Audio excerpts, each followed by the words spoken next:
Good morning. Happy Friday.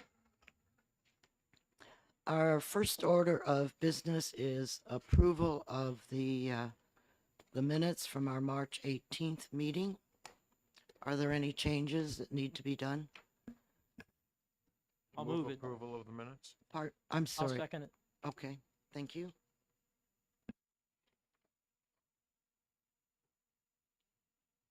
Any changes? Seeing none, well, please raise your hand. All those in favor? Opposed?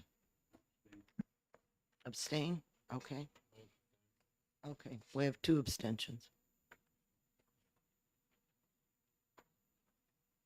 Okay. We have several items that have been removed from the consent calendar. FIS 22-125,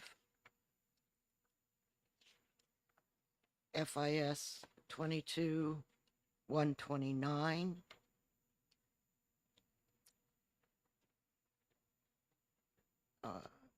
FIS 22-140, if I'm not mistaken, has been withdrawn.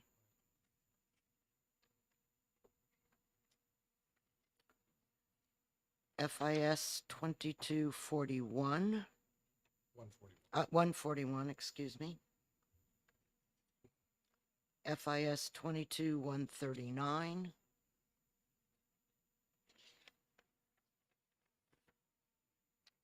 FIS 22-148. FIS 22-149. FIS 22-150, FIS 22-152. Are there any other items to come off the consent calendar? Seeing none, could I Move the have, consent calendar. thank you.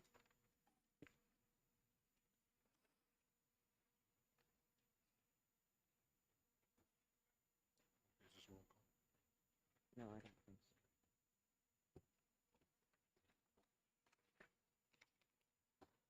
so. All those in favor of approving the remainder of the consent calendar, please raise your hand. I think it's 10-0.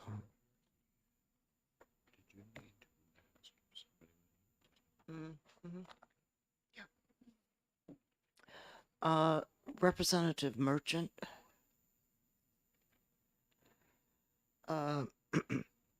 We have currently tabled FIS 22023, and Representative Merchant just wanted to give us a couple minutes on what is actually going on with this item. Please. Okay, thank you. Thank you, Madam Chairman, and also to the rest of the committee for giving me a couple minutes. At the February meeting, there was a discussion about the Prescription Drug Affordability Board of creating an account within the Department of Health and Human Services. And at that time, it was requested to table it because the rules in place were not promulgated. So I wanted to quickly give you folks an update of where we are with the rulemaking process. We are on track. We're hoping to have things finalized and in time to get the gel car by the August meeting. And I gave a handout to everyone as far as the timeline. If there's any questions on it at this point in time, we are actively working on the rules. We have a draft before us. We hope to finalize that draft by the April meeting, which will be on April 25th. Okay. Thank you very much. I appreciate it, and I appreciate all of the work that you're doing to get the rules. Thank you, and I'll have a great holiday. Thank you. Okay, we now turn to tab 5, 22-125 from the Department of Education.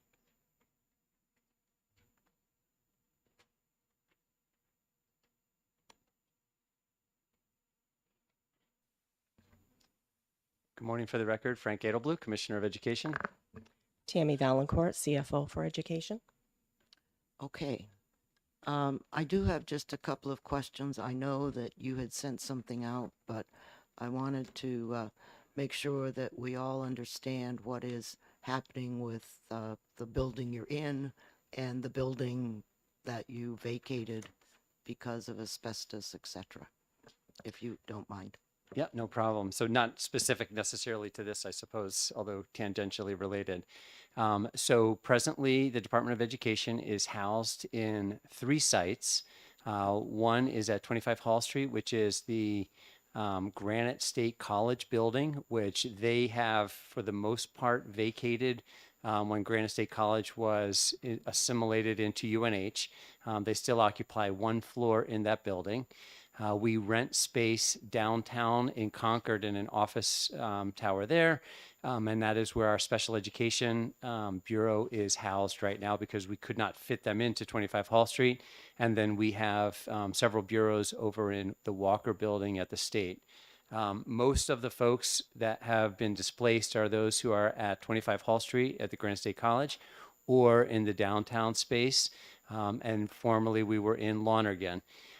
Where that project is. So we don't actually manage because we don't own the buildings. That's managed by DAS, and I don't know if Charlie wants to weigh in on this or not. But my understanding is where we are in that project is that we have mitigated the flooring.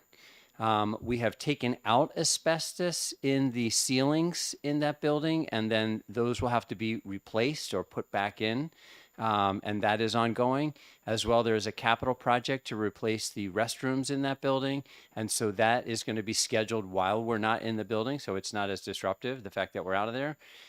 That work is scheduled to be completed sometime in late fall. Our lease at Granite State College, which we lease from the university system, ends on December 15th. So we provided a little bit of cushion there in case the project runs longer than expected. And we're just, we're just watching that project unfold, and we'll see where it goes. Okay. And Can I mention one other thing? So because we were out of the building in Lonergan, so the Department of Education has been housed there for a long time. And so we took advantage of the fact that everybody was out there to do a full purging of that building. And I may not get these right, so I'm going to talk to Tammy, but which included going through every single document in that building. We had 3 30-foot dumpsters that cleared out stuff. Like we're talking attic stuff, everything. How many shredding trucks? 2? 200 boxes of items that were shredded. They were, documents that had PII on it, so we cleared those out. And so basically the building is completely empty at this point in time. We also worked with the Bureau of Archives as well as the state librarian, and we went through, and anything that had historical value we preserved. And so, I mean, for example, we have educator records going back, like credential records from 1906 that we preserved. So. okay. And the other question is, I know this is for air handling, your 189. That was not included in the project?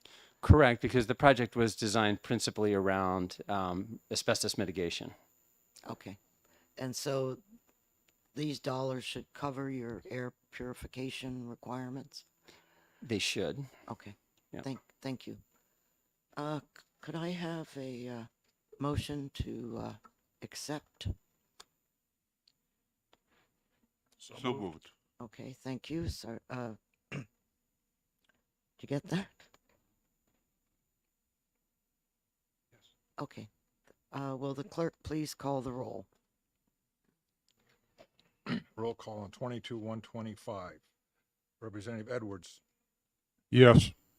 Clerk votes yes. Representative Erf. Yes. Representative Almy. Yes. Senator Daniels. Yes. Senator Morse. Yes.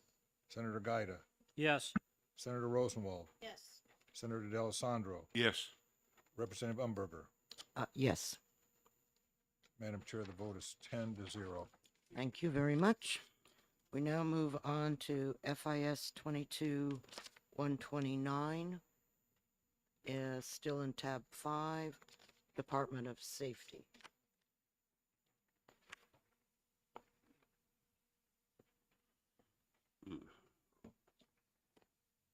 Welcome. Good morning, Madam Chair, members of the committee. Steve Lavoy, the Director of Administration for the Department of Safety. And with me is New Hampshire State Police Sergeant Chris Storm, who oversees the Unmanned Aircraft Systems Program. Okay, someone have a question on this item? Senator Rosenwald? Thank you, Madam Chair. As you know, there's a value of privacy in this state that is important to the public and the legislature. And I'm wondering if you could just tell us what specific guarantees the public has that these drones will not be used in surveillance of private citizens. Absolutely. Thank you for the question. Privacy is important, and it's something that's definitely considered within our program.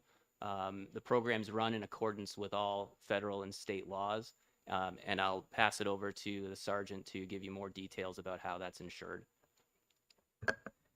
Thank you.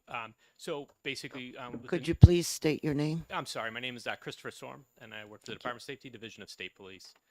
So we absolutely, within our policy, talk about the fact that we will comply with all parts of Article 1, Part 19 of the New Hampshire Constitution, on top of, obviously, the Fourth Amendment here in the United States. And we even go a little bit farther in our policy that if we are going to be doing anything as far as surveillance or anything like that, we will absolutely apply for a search warrant prior to doing anything to do with surveillance. Any exigent circumstances, we will fall obviously within the rules of that, but we take privacy very important. We also do not retain any of the information unless it is needed for prosecution, so we will immediately get rid of the video or anything that we've captured that we don't need. Follow up? This policy, is it governed by statute or rules or just So a little policy? Sure, a little bit of everything. We have stuff that absolutely curtails to certain laws, Supreme Court cases that have come across due to surveillance. We also have, we've gone a little bit above and beyond that. Back when Representative Kirk was here, we sat down for a long time and talked about the different aspects of what we would want to have in our program back in 2017 when we were first initially doing that. And we sat down and actually talked with him about what kind of things would be needed to be in place within our policy for that. Are there any further questions? Representative Gaida? Thank you, Madam Chair. Thank you for coming today.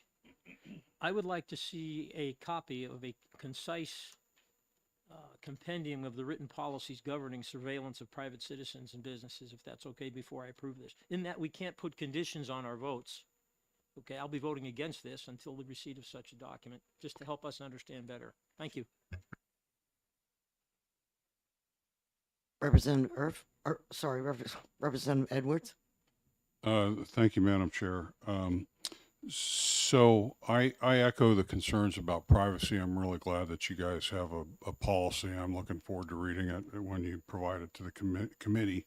I'm curious how what you consider to be a disaster, because the term is the term disaster defined somewhere on when you can launch without a warrant? Is it defined? I don't know. I'm not sure if it is actually defined. Using that to basically map any kind of, whether the disaster or the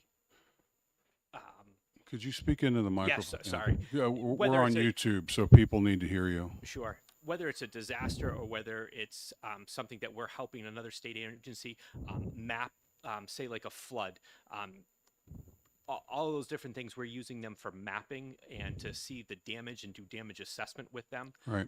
Is there an actual definition that we've used or that I utilized to do that? I don't think I did.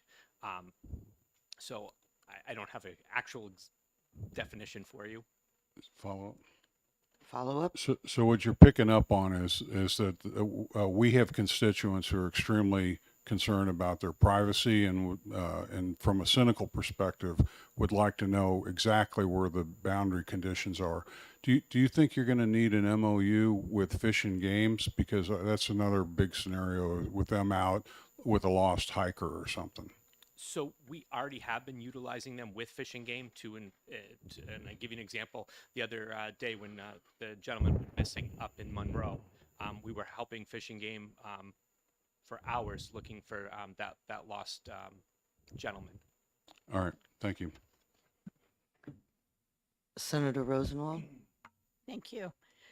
If we were to table this item until we could see the written policies, would there be any emergent impact that we ought to know about? Operationally, I don't think so. Where the source that we're trying to acquire these UASs from, there will be a price increase, so that could be a problem. I know they have a June 1st price increase coming, so that could be an issue for us. Well, it's only April. Thank Senator Daniels? Thank you. Is there any reason why we couldn't rent these as opposed to purchase them? So renting wasn't really considered as a viable option because of the funding source. So these are federal funds that have a grant period of performance that have to be spent within the 2-year period of time. If we went into a lease arrangement, that could exceed 3-5 years, and that would shift these costs to be state costs. So in this particular case, it makes the most sense for us to purchase these. We're also not certain that there are a lot of options to lease these aircraft, because they are aircraft. They have to be registered with the FAA.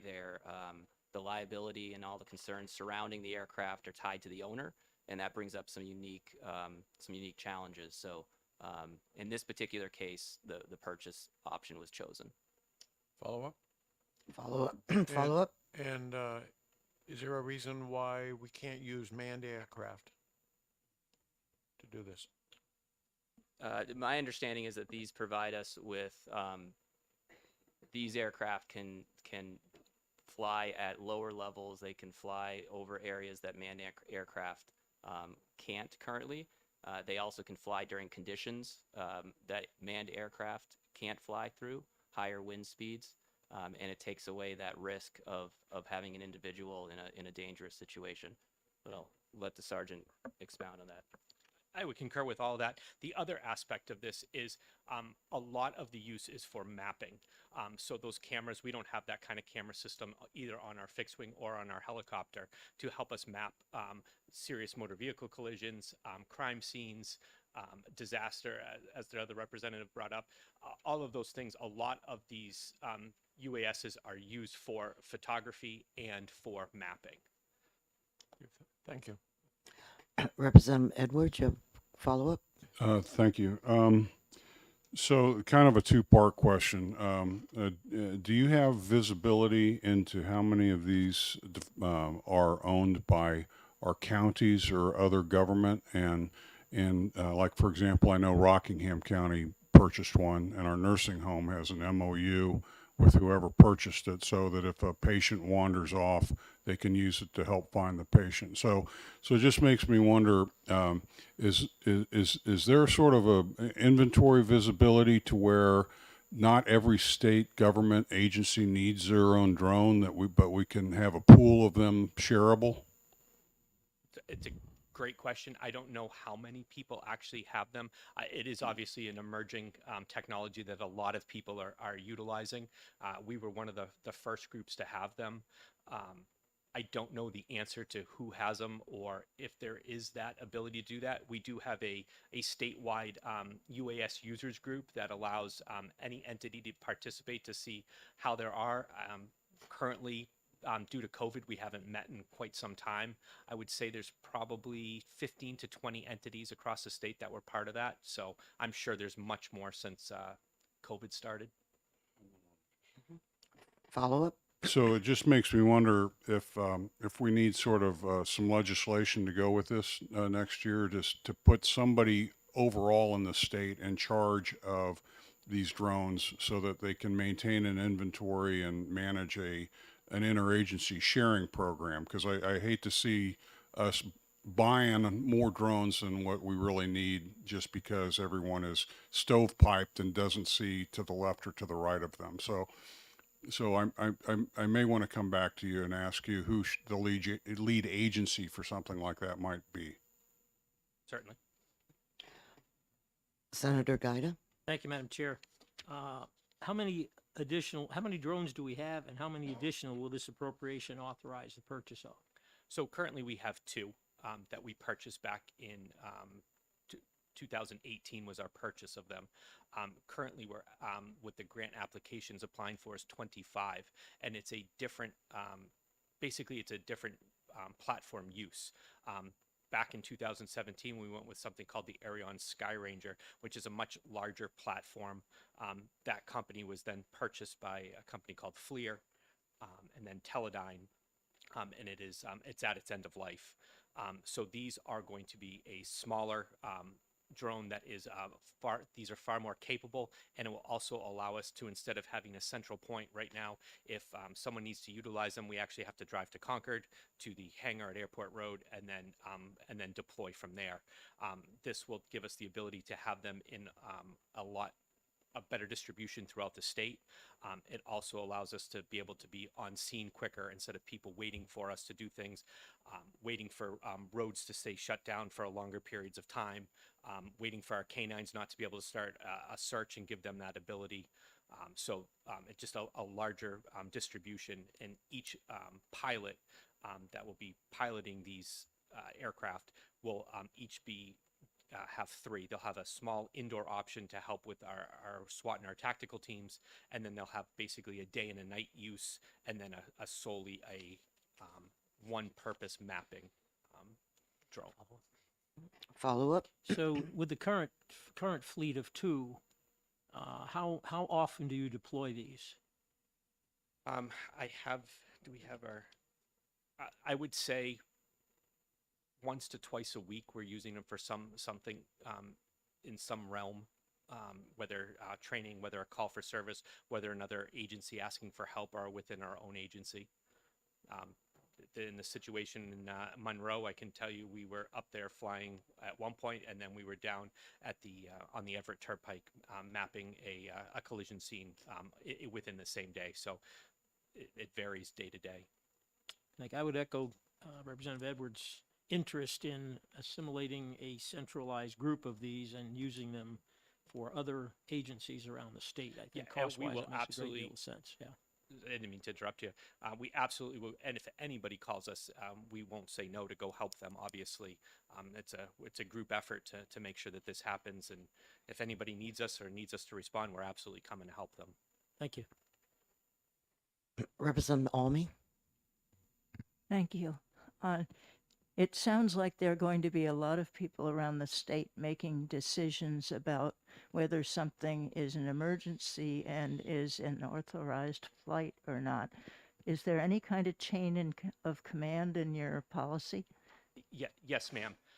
So for the ability for these aircraft to deploy, it has to come through myself to make that decision whether that's a deployable option. We also have a checklist that absolutely tells us when we can't deploy these type of aircraft. And then obviously above my pay grade, we have bosses and so forth that are immediately notified if that aircraft's going to fly. So if that aircraft's going to fly, there's a page that goes out to our command staff that says this is happening. Are there any further questions? Senator Rosenwald? Thank you.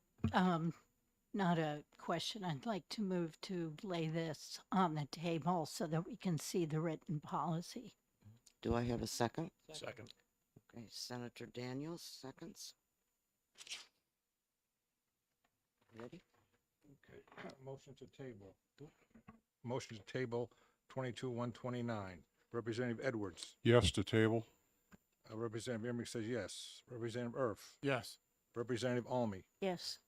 Senator Daniels. Yes. Senator Morse.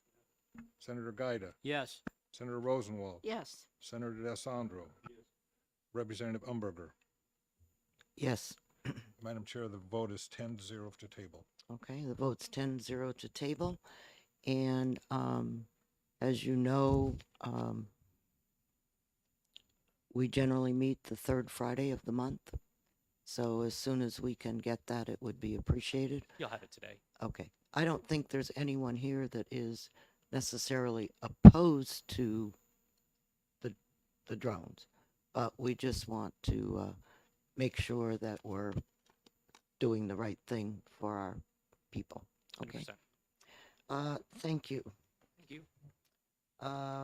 We're now moving to FIS 22-141 in tab 6. And this is also for the Department of Safety.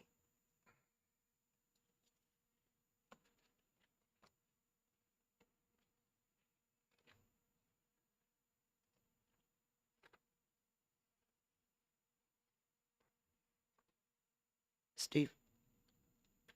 What? I'm sorry. What? That's okay. Give me a trip. Thank you. Yeah. This is FIS 22-141. This is transfer of federal funds and temporary full-time positions. Senator Rosenwald. Thank you, Madam Chair. Thank you for taking my question. Your narrative says that the department has taken on more responsibility and needs these positions. My question is, did these positions come up during the budget process in either the House or the Senate when you knew about the responsibilities? And did we say no, or did you not request them? Thank you for the question. These positions did not come up during the budget process. So we did not request them and nobody has denied them. The reason they didn't come up is because at the time, the Division of Homeland Security and Emergency Management was actively engaged in response to the COVID-19 pandemic. And the EOC was fully activated. And unfortunately, while we submitted a complete budget request, the time spent on long-term needs like these just wasn't available to put forth these types of requests. So now that COVID the COVID emergency is no longer in effect, the agency was able to reconsider their structure, especially given their responsibility since then, and determine that these positions were needed. Yes, follow up. Thank you for that explanation. Will you be able to hire people? And if so, will all departments come to you for help?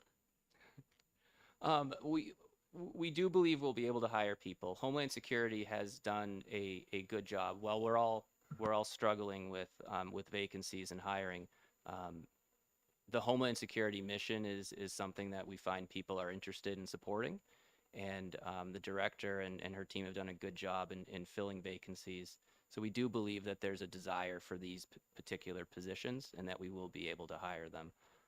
Homeland Security is always available and will be in that coordinating position for state disasters and needs. As you know, we are going to have a little briefing from DAS on hiring. So, any further questions? Yes, Representative Edwards. Thank you, Madam Chair. This is a little generic for the whole state, but since you're here, I'm going to ask you. When we hire new people off the street into the temporary full-time positions, is there any encouragement that we do in that process to have them sign up for the 403B instead of our pension program? And if there's not, should there be, so that we can start to transition more to the 403B programs? I think that's a good question. At this point, with our hiring challenges that we have, we're looking to hire individuals who are capable of doing the job and aren't, quite frankly, that focused on transitioning one way or the other. I do think that, I mean, if it's a statewide question, it's probably an administrative services response that you'd Yes, be looking for. and if you look but over, in sa- if you look over Oh, your hello. shoulder, There we go. But as far as in the Department of Safety, all retirement options are provided to the individual. We don't necessarily encourage them to go one direction or the other. We're providing them with all benefits available to them. Commissioner? I had a sense that I should say hello.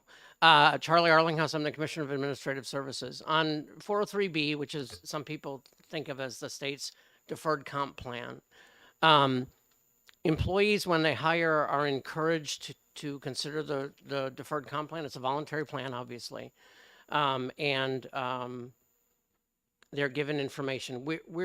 We've started, and I think we have 17 agencies now doing a day one orientation, and actually Craig Downing, the executive director of the Comp Commission, does a presentation at it to encourage that, and we're encouraging more and more people to join. I want to just caution about something. It's not instead of, it's in addition to. It's like if you know the federal government, the thrift savings plan, it's that kind of thing. It's not an addition to. In terms of the state retirement system, most of the people we're talking about are not optional state retirees. They're mandatory state retirees. They do not have the option not to join the state retirement plan system, whether they're in deferred comp or not. But deferred comp, we push it fairly aggressively, and at every hiring process, the 403B plan is pushed. Sorry.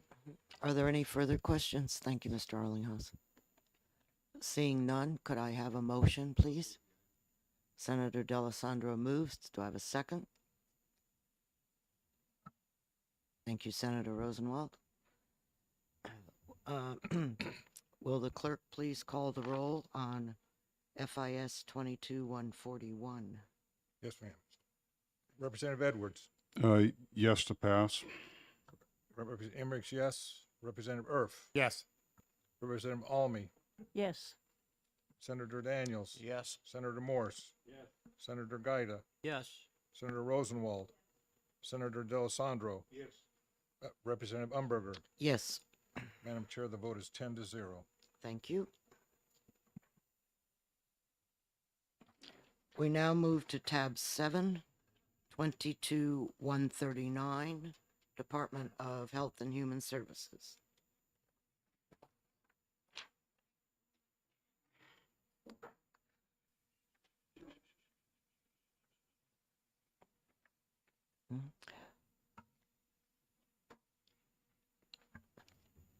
Good morning, Chair. This is Patricia Tilley, Director of the Division of Public Health Services at the Department of Health and Human Services. And Karen Lucas, formerly Karen Rounds, Department of Health and Human Services. Changing her name too. Senator Rosenwald, do you have a question? I do. Thank you. Good morning, Ms. Tilley and Ms. Lucas. That's a lot to spring on us. This is phony testimony. Will the real Karen Rose please stand up? Thank you. I'm wondering how good the data we're getting from the pharmacies on vaccinations is now, particularly if someone has traveled to a pharmacy in another state. Because I know we were having trouble breaking down the vaccination rate into first shot, second shot, booster, and now second booster. How confident are we in what our vaccination picture looks like? Thank you, Senator Rosenwald, for that question. So things are getting better. We have brought on our pharmacies within the state of New Hampshire from December on. They are giving us new information from December on. So that's great. You know, I think there is still some question around how to count all those boosters. And part of that is because the pharmacies sent their data, as we all know, last summer and early on directly to the federal government, did not send it to us. When we send our data to the federal government, we actually send de-identified data. So there's no way to match at that point. So I know how the number of vaccines that were given. I'm actually very quite confident in the number of doses that have been administered in the state of New Hampshire. It's less clear about how I can tie that to an individual that they received a first, a second, a first booster and a second booster to understand how many people may be fully boosted at this particular time. It gets even more complicated when people received their vaccines in multiple states. My own daughter was in college, so she received part of her vaccination in Chicago. She received part of her vaccination here. Because we don't send that identifiable data to CDC, it's hard to match. We did some work on our part to try and voluntarily get that information from folks. We did a phone calling system and texting to folks to say, can you tell us, it looks like you didn't have a completed series. Did you receive your vaccine elsewhere? Again, that was completely voluntary. But with any of those callback processes, you only get a small proportion of folks who actually pick up the phone and answer, that are willing to answer in the first place, but pick up the phone and are able to share their information. Follow-up? Thank you. So that doesn't give me a lot of confidence, but if I'm a member of the public, which I am, and I want to get a record of my own now 4 vaccinations, how do I do that? So you could do that in a number of ways. You can reach, if you received your vaccines through a state-run site, you went to one of the National Guard sites early on or to one of our vendors, you can certainly call. There's a way to call the Department of Health and Human Services, and we will share back the information with you. If you received your vaccines in a pharmacy, we recommend people to not only call us, we may have some of that data, we may not. So it's good to go to the pharmacy themselves and get that information from the pharmacy directly. Or if you went to your own private physician to get that information. This is why a vaccine registry and having a complete and consolidated vaccine registry is so important, because we know that many people want to make sure that they have all the information in one place. And that's where we're moving towards. But, we know that there are pieces, because we were having so many different ways that people got vaccinated, especially in those early days, that it's not always as straightforward. Just quick follow-up. So Certainly. if I lose my card and have gotten one vaccination in Massachusetts at one pharmacy chain and another one in New Hampshire at a different pharmacy chain, am I hearing that there will not be a way for me to get that card replaced from the department with all the information on it? I would recommend in the case of that scenario, a person to call the Department of Health and Human Services. We will see what we have available to us. We know that the cross-state vaccine has always been challenging. And so if that information isn't fully there, we would give you recommendations of where to go next, of contacting each of the individual pharmacies. Thank you. I thought I'd put some light on the subject. Quite welcome. Representative Edwards. Thank you, Madam Chair. So, Ms. Tilley, would you address the question or the concerns of the 5 to 10% of New Hampshire's population, which will see more federal money going into our vaccine program, and immediately worry about whether this creates a new privacy risk or whether we're going to be using this money to force the vaccine on kids? Thank you for that question, Representative Edwards. We are not forcing vaccine on anyone, including children. We have, there is no school requirement for COVID-19 vaccine, nor do we anticipate that there will be. So that's a matter of choice for families. Families should do what is right for them and for their children, given their scenario, their own situations. Similarly, for adults, as an adult in the state of New Hampshire, the Department of Health and Human Services is not requiring COVID-19 vaccine for anyone. I think to your other question of what are these funds going to be used for, these funds are going to be used to stabilize and enhance some of the connections of the data system that we have in place. It will further support that. It's going to improve the data quality that we have. To answer Senator Rosenwald's question, it will give us more manpower to be able to do, make sure all those historical data pieces fit together, as well as moving forward that our data is as strong and robust and secure as possible. And it's also going to allow us to do things like purchase necessary equipment like refrigerators and freezers so that we can keep all our vaccines safe, so that when your child is getting their routine childhood vaccinations, we know that there is a chain of custody that has been safe, and that is the appropriate vaccine and it's been monitored well. Follow up?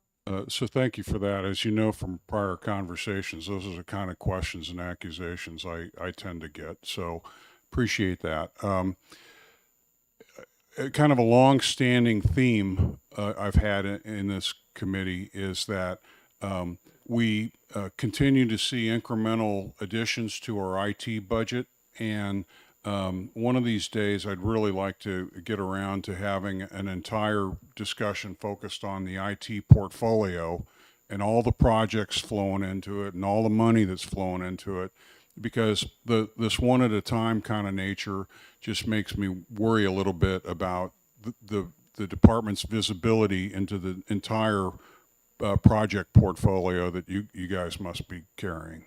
So that's again just another heads up, and I think HHS oversight is going to be asking for something. Thank you. The only comment that I would feedback is that we have been working hand in hand across the department with our data governance and understanding that to your point, we've had siloed pieces of federal funding supporting a larger system. I am confident that there is a leadership team within the department that is managing those resources and ensuring that things are being efficiently used and that they are serving the infrastructure of the department to the degree that is possible, as well as us working hand in hand with Do It. Thank you. Are there any further questions? Seeing none, could I have a motion? Move the item. Thank you, Representative Erf. Do I have a second? Senator Rosenwald? Would the clerk please call the roll? Roll on 22-139. Representative Edwards. Yes to accept 139. Representative Emmerich says yes. Representative Erf. Yes. Representative Almy. Yes. Senator Daniels. Yes. Senator Morse. Senator Gaida. Yes. Senator Rosenwald. Senator Rosenwald. Yes. Oh. Senator D'Alessandro. Yes. Representative Umberger. Yes. Madam Chair, the vote is 10-0. Thank you. 10-0. The motion passes. We now turn to FIS 148, Governor's Office of Emergency Relief and Recovery.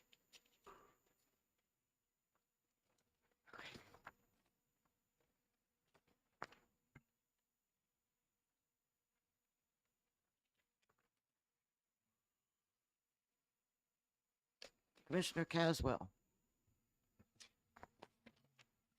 Oh, okay. I know.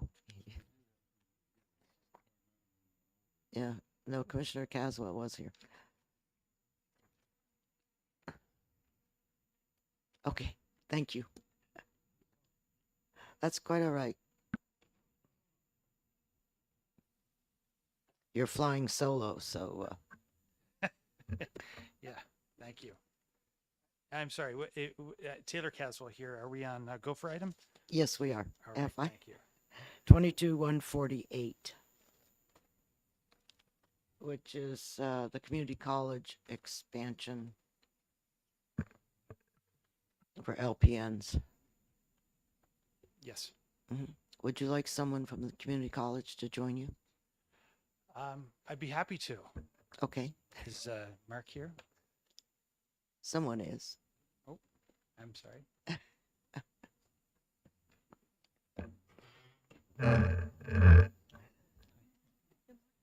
Would you tell us who you are, please? Nope, you turned it off. Thank you. Eileen Glover, River Valley Community College, Department Chair for Allied Health. Okay, thank you. I understand there were some questions that people had. Senator Rosenwald. Thank you. My question had already been answered, but maybe only directly to me. And I'd just been wondering what percentage of the graduates of this program stay in New Hampshire to work and how we are tracking that. Thank you. Part of our data collection is to send out postgraduate surveys and stay in touch with our graduates to have them report back. Right now, I don't have the exact numbers in front of me. I believe it was prepared that we have, somewhere between 85 and 95% of our graduates stay in the state, are from New Hampshire and stay in New Hampshire. Thank you. Are there any other questions? Yeah, Representative Edwards. Thank you, Madam Chair. I think this is a great program. I'm looking forward to voting yes. My question, though, is what do we do to make sure that students that aren't currently enrolled are aware of this financial opportunity so that they can use that information to go enter a program? I just think there's a lot of kids, a lot of people that would like to become LPNs, but if we have this program, they may not ever become aware of it, and therefore they don't have the resources to go. So how do we connect the dots? That's a fantastic thing to bring up. Our community college system, workforce readiness, workforce development, work with our community partners, both in the high schools, the community education technical centers, and other ways to engage and connect with not only young people, but people who are coming back into the workforce to let them know about these programs. Part of our outreach and development plans include all of that. I myself participate in workforce development all over the state and work with our partners to make sure that the existing staff that they have are aware of the support of the clinical sites and of the school and of the system to help people meet their educational goals, because the financial burden is challenging for someone who's trying to pull themselves up and build a career who maybe is coming from a different sector of the workforce or their first time entering the workforce. Are there further, Senator D'Alessandro? Thank you, Madam Chairman. Thank you very much. Are there articulation agreements in place that allow for these LPNs to transfer all of their credits into a BSN program or an RN program? Absolutely. So River Valley ourselves has a very clear pathway for LPN to RN. We're also working with the other schools in the community college system to help them develop seamless pathways for our LPN graduates into their RN program. And then the community college system itself has articulation agreements with all of the four-year programs for nursing for those who are interested in a baccalaureate level education. Just one further question. Follow up. And your program, does an LPN get an associate degree also? An LPN is a certificate program. Okay, so further question: how many credits are contained in the certificate program? 36 for this particular program. Okay, thank you. Are there further questions? Move the item. Representative Almy? Thank you. I know that Colby Sawyer is increasing its nursing program also. I'm not sure quite on, is that a bachelor degree? Colby Sawyer is a baccalaureate degree, yes. Yes. And has an analysis been done of the need at each level of nursing, which goes from pretty much cleaning up bedpans all the way up to a PhD, so that we're training people on to replace at the lower levels as well? Yes, I've been involved with the sector partnership and workforce development and the constituents, the group working to increase entry level for LNA, the licensed nursing assistant, because that's the entry level. And so there's groups out there working on increasing visibility for those programs to bring more people into the pipeline. And then once people are in the pipeline, we work with them to help escalate and help them meet their education goals for each level. There has been data collected about each nursing level and the need in the state. Department of Labor has done, Sector Partnership has done all of that research, and there is data out there to support the need for additional folks coming into the pipeline. Are there further questions? Senator Gaida? No, ma'am, just move the item. Thank you. Do I have a second?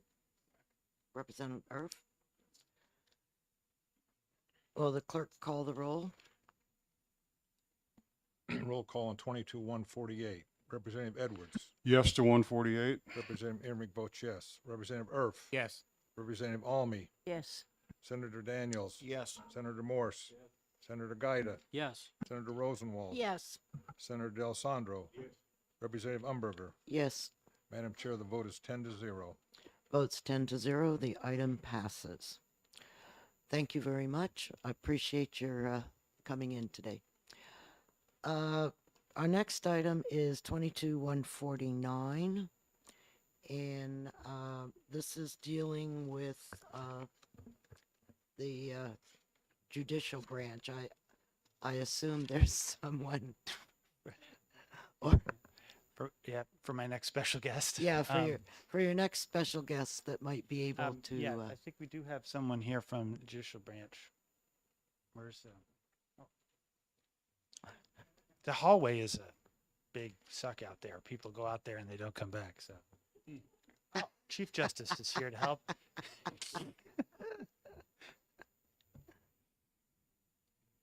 And great, thanks, Gordon. Very good. Thank you. We know you are the font of all knowledge, Commissioner, but I think in this case it's probably better that the Chief Justice talks. Welcome. Good morning, Madam Chair, members of the committee. The two items before you do go together. There is obviously the item from Gopher, and then later on in the agenda, the item from... Would you please identify yourself? I apologize. Only because. My name is Gordon McDonald. Thank you. I serve as Chief Justice of the Supreme Court. Broadly speaking, these two items together will help the state make material advances in addressing the longstanding so-called emergency room boarding crisis. Last year, the Supreme Court ruled that a patient for whom there is an involuntary emergency admission petition filed must have a probable cause hearing within 3 days of the signing of the certificate for admission. Previously, the hearings had been held upon the patient entering either New Hampshire hospital or a designated receiving facility. What makes the change in law important is now the hearings must be held within 3 days, and often those patients are in our local emergency rooms waiting for a bed at either the hospital or the DRF. This creates this required reordering the way these hearings were held. And basically the issue came down to ensuring that the patients and the attorneys who are appointed receive notice on a prompt basis. The Circuit Court has devised and engineered a system to ensure that these hearings are held within 3 days with the patient often in the emergency room.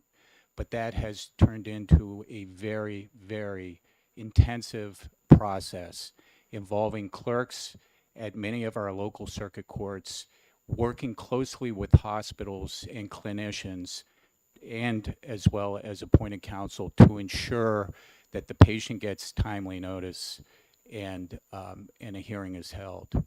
I'm pleased to report that since our new process has been implemented on March 21st, there have been 176 hearings held, and only 2 instances where the 3-day deadline was not met and there was a dismissal, and that is a dramatic improvement from where we are. The issue for the circuit court, however, is that this is not sustainable. We've had to divert both judicial and staff resources to make this work. And the proposal in these two items before you is to create a permanent, sustainable system for processing these petitions. And essentially what it involves is the creation of a statewide centralized docket at the circuit court, to which we will devote 2 judges and 4 staff. And they will handle on a centralized basis all IEA petitions wherever they arise around the state. And we believe this will help us achieve the statutory and indeed constitutional mandate to ensure due process for our patients, while also achieving, frankly, efficiencies in the system. Instead of having 8 separate circuit courts handling hearings on any given day, we're going to be doing it in one place with a specialized docket. So that, Madam Chair, is a summary of these 2 items.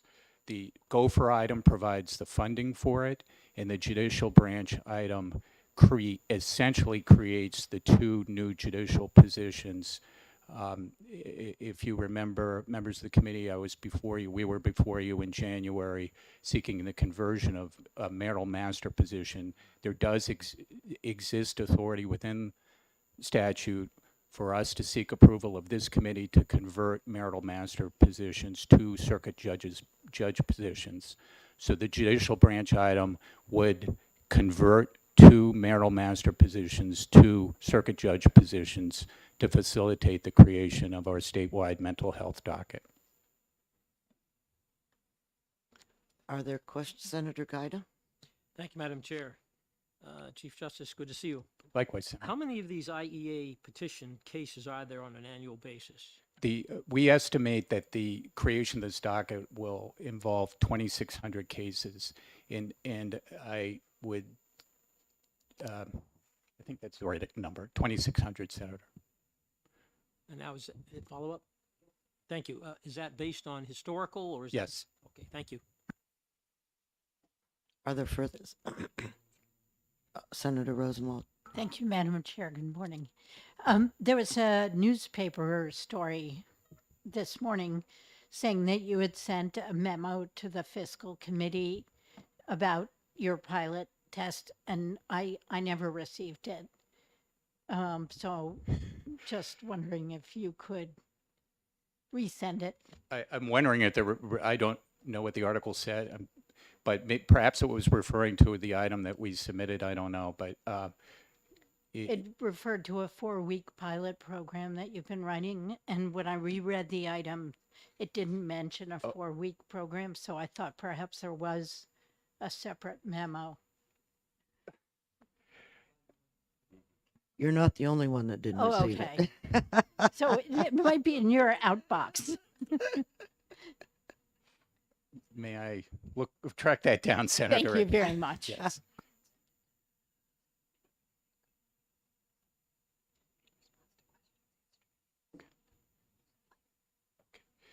So, Senator, apparently there were questions that came into Gopher yesterday from the committee, and I believe in response to those questions, there was a memo that was submitted. So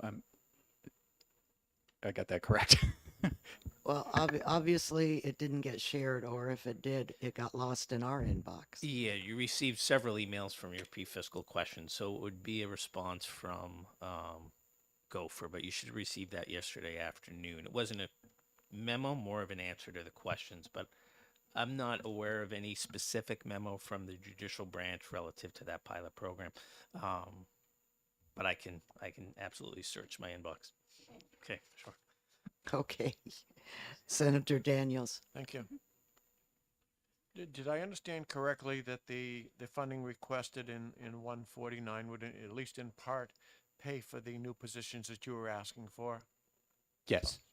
Okay, follow up? Mm-hmm.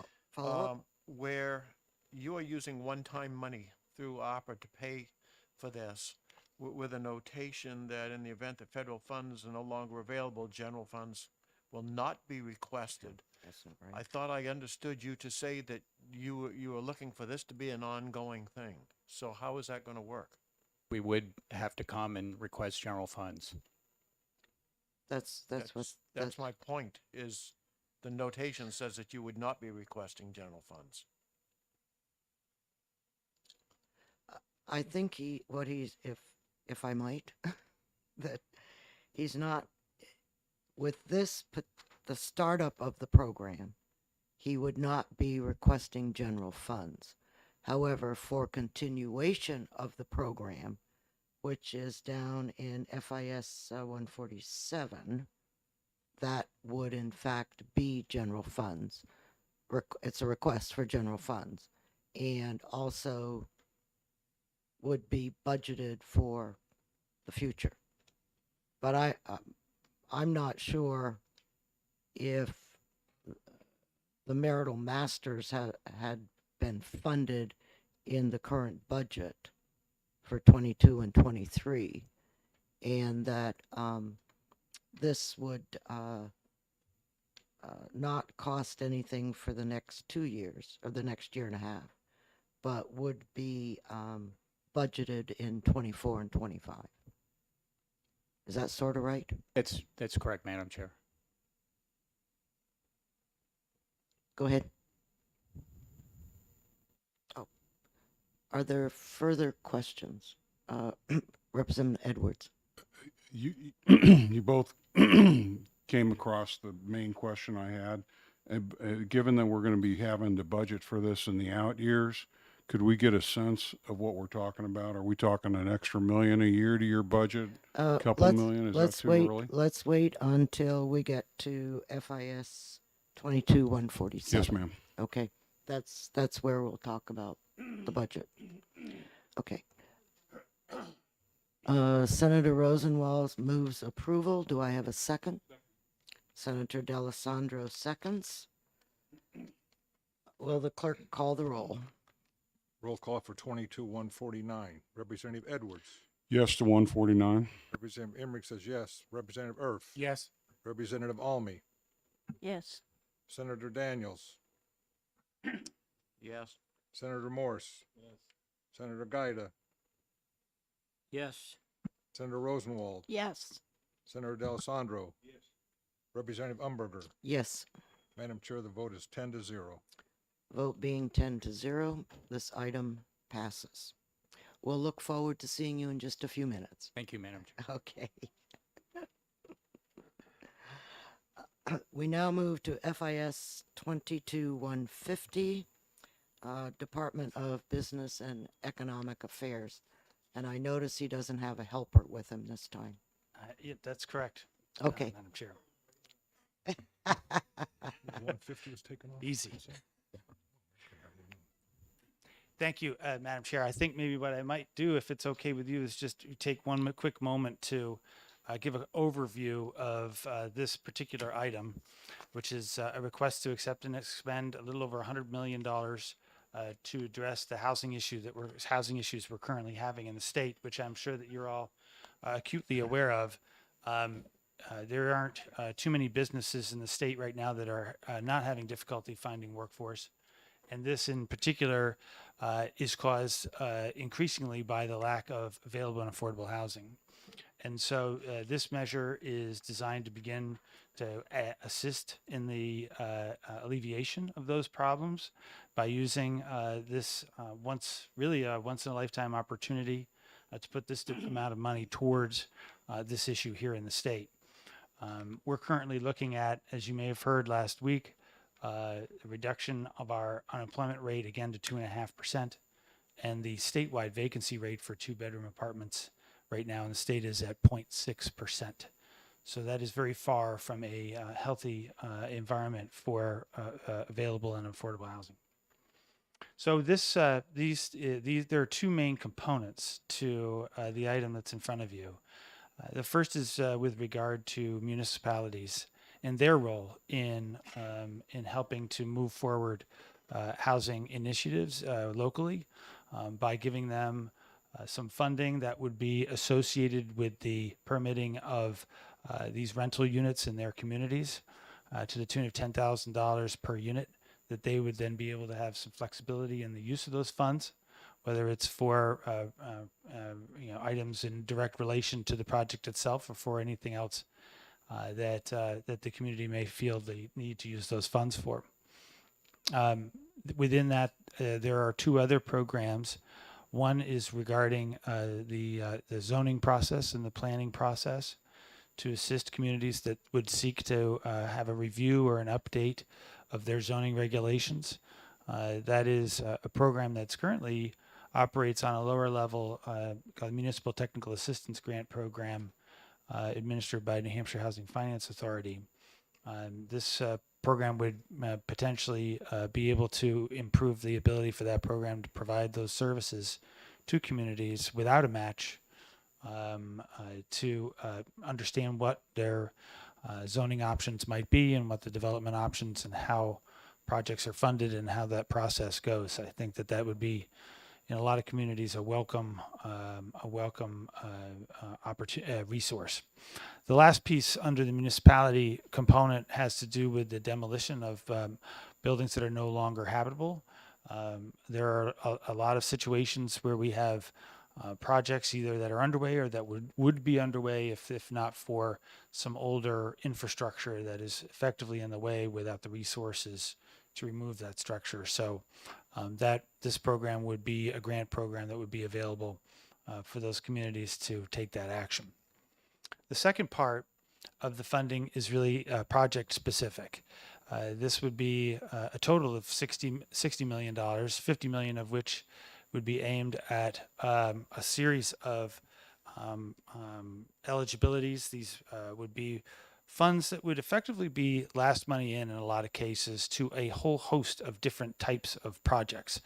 Those projects would come with a demonstrated need to be able to establish a funding gap at the far end of the development process. And so just a quick overview would be that these are for multifamily projects, rental projects, 5 units and above. The funds would be used exclusively for construction or other hard costs that are associated with the project. The project itself must add to the housing stock that is available in the community. So we wouldn't be doing a lot of rehabilitations of existing units with these funds. All the permits would have to be in place, which sort of gets to my point of this being further along in the development process. And all the developers, from the small developers right on through, this would be a dollar for dollar match program. So any award that was made, the developer would have to demonstrate a dollar for dollar match of investment in that project themselves. There is a cap of $3 million per project. That is not going to always be a $3 million grant. That is the upper echelon of what the project would be able to take from this program. We would envision probably regular funding rounds over the course of the next year through June of 2023. There would be a requirement that the projects be completed within 18 months of at least the funding. And lastly, on that point, I would say an important one is that there are eligibility requirements that we have to contend with on the federal side of this. So any of the funds that would be requested would be only paid out in a reimbursable basis after there was a review of eligibility and appropriateness of the requested funds to fit into what some of the categories that I talked about there. There are obviously other details that are going to need to be developed. I think this is a good sort of overview of where we are right now. You'll recall a couple of weeks ago now, we talked about some funding that would be associated with the hiring of some staff to come start administering and making this program operational. We're in the process of getting those jobs posted and hopefully individuals into those jobs soon to sort of start mapping out the final details as it relates to what I just provided to you. So I think maybe I'll just stop right there, and if there's questions, I'm of course certainly happy to try and answer them. Senator Gaida? Thank you, Madam Chair, and thank you, Commissioner, for your testimony. Several questions. Can you discuss the federal eligibility criteria? So we would be placing these funds into a bucket called revenue replacement, which gives us some degree of flexibility. But there are certain restrictions on how the program is used by the developer as it relates to things like 2 CFR 200 and the use of federal procurement rules. There are a few other eligibility components that we would need to consider for all of these, but the basic thrust of it is that with the layout that I just provided you, that's designed to fit within the box that we're working with. Follow up? So would it be safe to assume, dangerous word, that there are requirements for certain income levels to be appropriated with these projects? Income levels of the project, you mean? No, income levels of the tenants who will populate these. Oh, so not within these specific federal rules. What the program is designed to do is to be able to help cover gaps, again, near the end of a project of a whole host of different types of projects. Most of those projects that we will see and that will be eligible coming forward will be projects that already have some affordability component built into it. So in other words, they might be using low-income housing tax credits, or they might be using some other public funded program through New Hampshire Housing Finance Authority.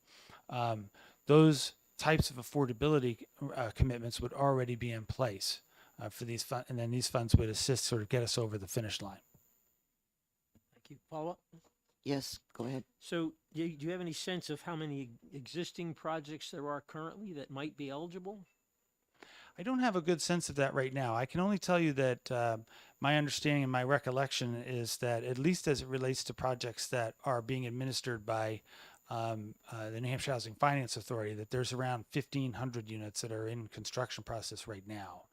Now, whether that's a regular churn, it's hard for me to say right at this point, but I would say it's at least in that category. Thank you very much. Mm-hmm. Senator Rosenwald? Thank you, Madam Chair. Thank you for taking my questions.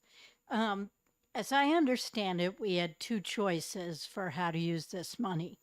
The first way would be to follow HUD guidelines, and that would have required that the money be used to build affordable housing for people whose incomes were up to 300% of the federal poverty level, or to use it as revenue replacement, in which there's no requirement for affordability standards. So I'm wondering why we chose not to build affordable housing with these public funds. And I heard your previous answer that some of the projects that you think you'd be investing in already have some income standards.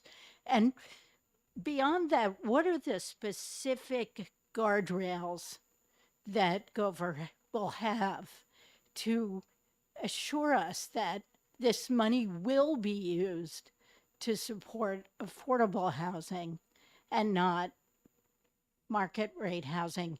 And what specific transparency measures will there be in the process? Thank you, Senator. A couple of questions there. Sorry. You might have to help me work through them all. So on your first question on the transparency issue, this program would run no different from any other program that either Gopher or BA has administered, where there will be a great deal of transparency as to where the funds are, and where they go and what they're used for. That would not be any different for this program than any of the others. With regard to the affordability piece, I think it's important, and I acknowledge the issue here. I think it's important to understand that what we're trying to do with this fund is to create a mechanism where we can accelerate the number of units that are coming online in the state. As I mentioned earlier, we're at a 0.6% vacancy rate across the state. A healthy vacancy rate is somewhere between 3 and 5%. I think it's, when we look at how do we move those projects forward quicker, we're looking at projects, funding that comes late in the game, funding that is flexible enough to be able to fit a host of different projects. So, for example, I had mentioned like the tax credit programs that are out there. If there's a gap that is being seen at the end of this project where they can't get the project to move forward, this would be an opportunity for that project to come forward, get it some additional money that would advance it. I think to take a situation where you already have affordability commitments in place under the rules and regulations of the funding that they're already getting under the tax credit program, and then layer that on top of the subsidy that they're already receiving, either for the capital or for the operating cost, would not represent the most flexible way to be able to fund that project. So that's one. I think the other piece is, for the most part, and we would see a whole host of different types of projects that would be coming to this type of program. They would be, as I mentioned, the affordable projects.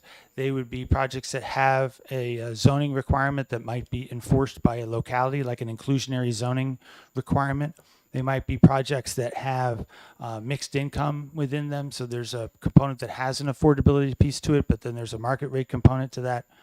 And they might be in a rural town where you have an old Victorian house that somebody's converting into 5, 6, 7 units. Those are the types of projects that would be eligible. So trying to build a program that allows us to get at all of those different pieces, recognizing that the funds that we are providing under this program are not in and of themselves going to be the only source of funding for any of these types of projects. Because the cost of building these units far exceeds anything that's close to a $3 million cap. So it is, as we say, a capital fund for gaps in these types of programs. So I would just fall back on the point that this is designed to be as flexible as we can, recognizing that I believe that the vast majority of the projects that we are going to see, and in fact, I'm anticipating that the first several rounds of this program would be held exclusively for our nonprofit developers who are developing exclusively those types of affordable units, and for smaller units, smaller unit projects. That's the goal, was the flexibility component. So I hope I've gotten at that a little bit. Thank you. So of all the units that you believe this money will help bring online, what percentage are you predicting will meet that HUD guideline of family income up to 300%? I'm going to have to say it's impossible for me to be able to say that right now, Senator, exactly how many units of which type we're going to have under each category. But as I stated, there are a number of considerations that any developer is going to have to take into account when they consider using these types of funds. Larger projects in particular are going to fall within the realms of 2 CFR 200, where there are components around procurement and other types of programs that then would be applicable to their project as a result of utilizing this funding. So I think that there's probably going to be some degree of self-selection that goes on once this hits the actual marketplace that we're looking to influence. One final. Thank you. Are you aware that the disability community has asked us to oppose this project because they don't believe it will really result in affordable housing, and that people with disabilities are disproportionately impacted by the lack of affordable housing? Well, I'm not aware of that, Madam Senator, but I would say, again, this program is not designed to, in and of itself, be the sole source of funding for any project. That it is going to be an addition to multitude of other programs that are already available and operating in the state of New Hampshire, for the purposes of affordable housing, for the purposes of housing for those with mental illness, those in an SUD situation, or homelessness funding. Those programs are all still in existence. I think as a whole, when we look at the fact that we're, according to, again, New Hampshire Housing Finance Authority, somewhere around 20,000 units short of what we would necessarily need going forward for housing in the state, we need to be able to bring whatever resources we can to bear on all of those types of projects across the spectrum of the needs. Thank you.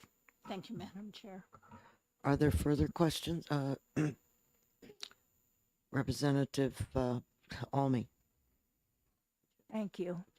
I've been working in housing in Lebanon for 25 years now.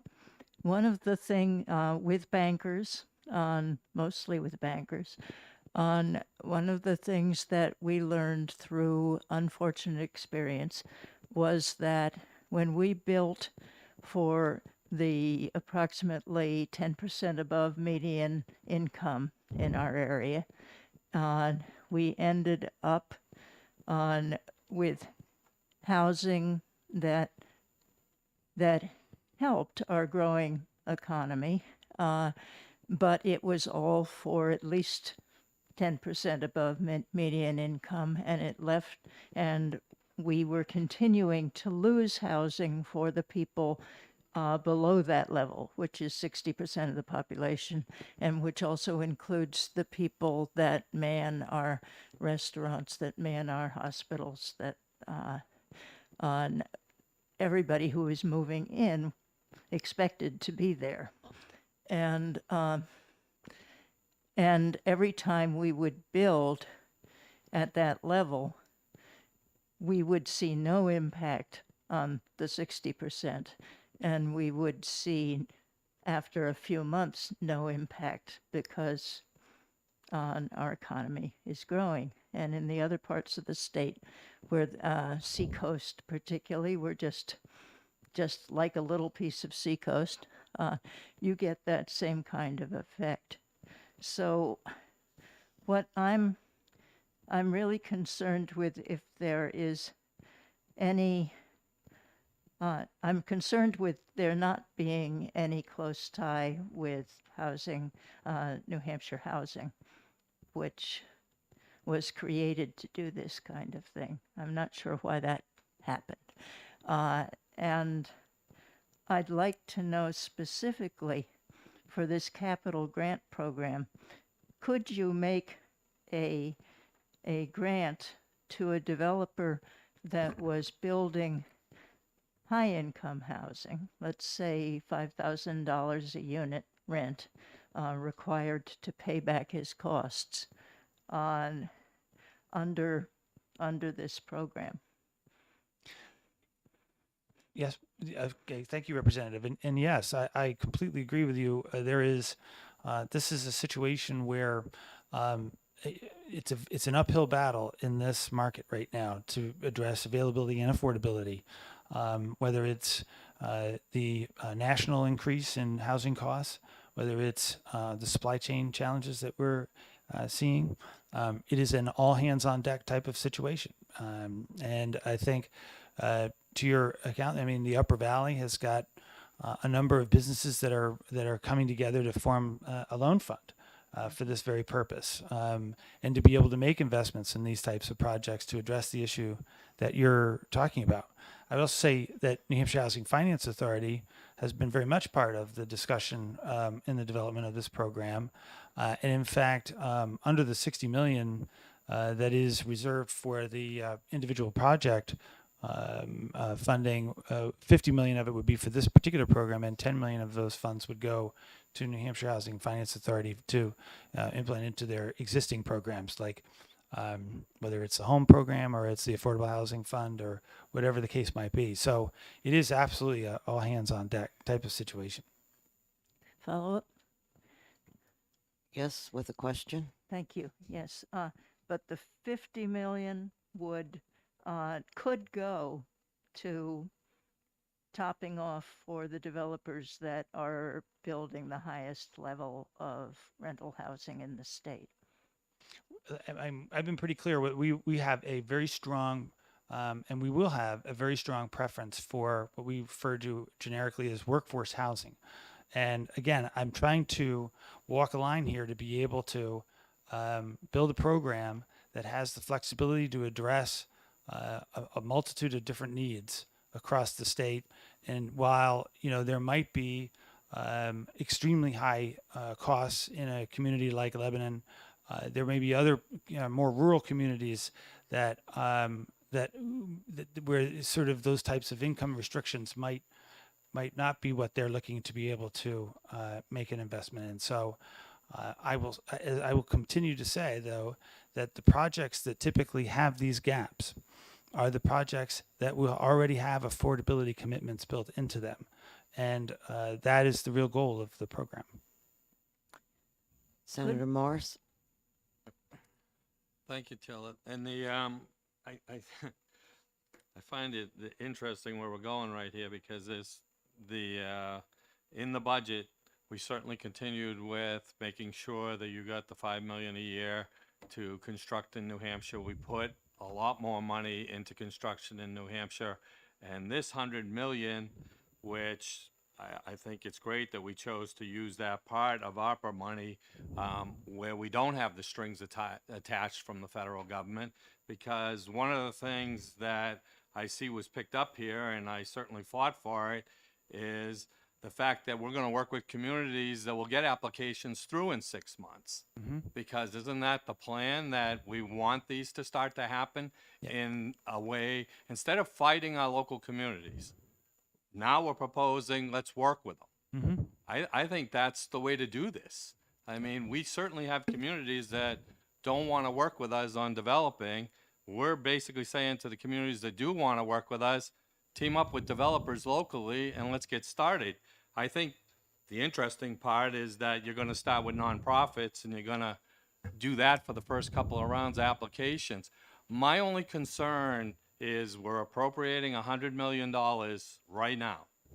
And what I'm hearing, and this, I'm just trying to find out, because you did this with Gopher, you had to reallocate several times because the money didn't get spent under the time period that it had to be.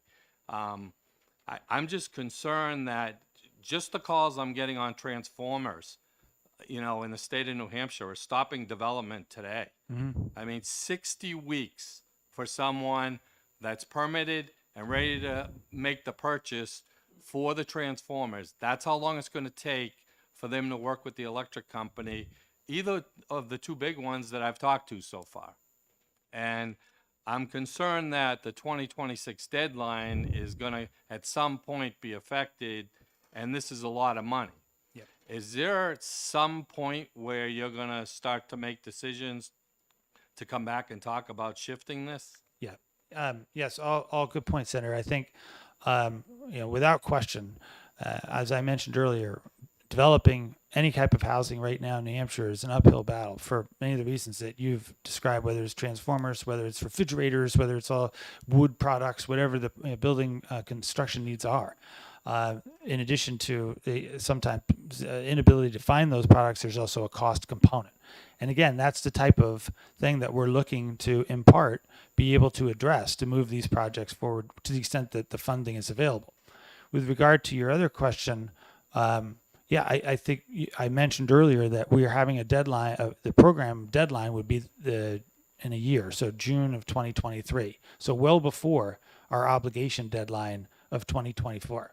That gives us both the opportunity to work with projects in order to identify and to accommodate for any of the types of things that you're describing, but also gives us an opportunity to see where the funding is at that point and then make any decisions that we would need to from there. This is as you know, an accept and expend request. So it doesn't mean that we are going to that we will spend all 100 million, but I have every expectation, given the state of the marketplace in New Hampshire right now, that we are going to get as close to that as we possibly can. I'm sure you have that expectation. Yes, sir. I do have that I think on this expectation. committee, we all have things that constituents are asking for us to fund right about now. You mentioned 1,500 units in the pipeline. One of the things that came up earlier in discussing this was the dates where developers could use this money. If they're already in the permitting process and have been through planning board, can they get involved in this program? Yes. Okay, and does that have a look-back period to any point in time? Well, we would, at this point, what we would do is probably have for the main program, the date of the governor's State of the State address, February 18th, I believe that was, that the permits would have to be applied for after that point. Okay, and just something, this is going to be a question, Madam Chairwoman, but I think the public, the communities have to look at this in a way that can tie to a lot of things that are going on in the state. But this $10,000 per unit that a municipality can get if they're bringing units into their communities would be a great start to tying to all these water projects that we're doing in this state. Because we're at this point trying to tie together about a third coming from the communities and the other 2/3 coming from us. This is a great opportunity as developers are working with communities to cooperate.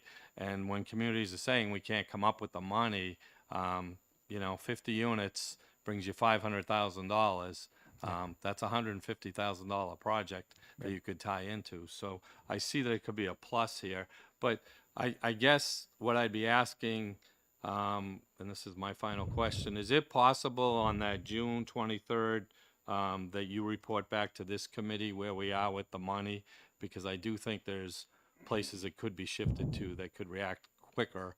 Certainly, and I'd be willing to do it even prior to that. As I'm kind of a regular here these days, I'd be happy to give you updates as we go through the program, once it initiates. Thank you.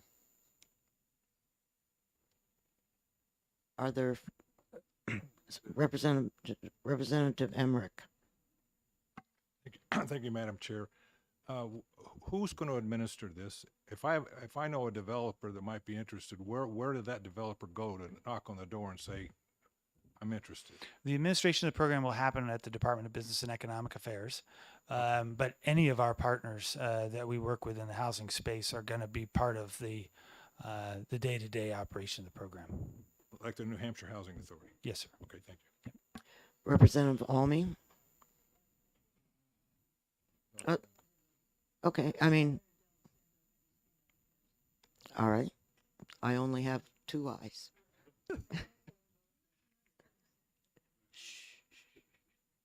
Senator D'Alessandro. Thank you, Madam Chairman. Just two questions, Taylor. Taylor, how do you address the concerns of the disability community that they're not going to be positively affected by this? I think that's a concern. How do you address that? And secondly, the municipalities receiving 40 million. Don't you think that there's some concern from the municipalities that this split is not fair for them, that they could do a better job if you allocated more of your resources in their direction? So the disabled situation and the way you allocated the funds, those two questions, please. Yes, sir. So on the municipal component, again, these are funds that are designed, as Senator Morse pointed out, to help incentivize communities that want to participate in some level of development in their community to receive funding that may be the funds that the new project might impact the community in some way. They might want to use those funds to put the funding back into the project, whether it's for infrastructure, whatever the case might be. And it is really aimed at the issue that we have, which is we could have all of this money, but if we don't have any communities that are willing to use their zoning laws or participate in the in building communities and helping their local economies, there's no way we can spend that resource. And so it's a necessary component here. So whether it's the per unit piece or whether it's helping them review and plan for their zoning regulations or the demolition component, I think that is a worthy investment in an overall strategy to try to, again, accelerate with one-time money within a very specific window of time, the maximum number of units that we can. Further question? Well, the people are going to gravitate to the urban areas, and that's where the rehab could take place.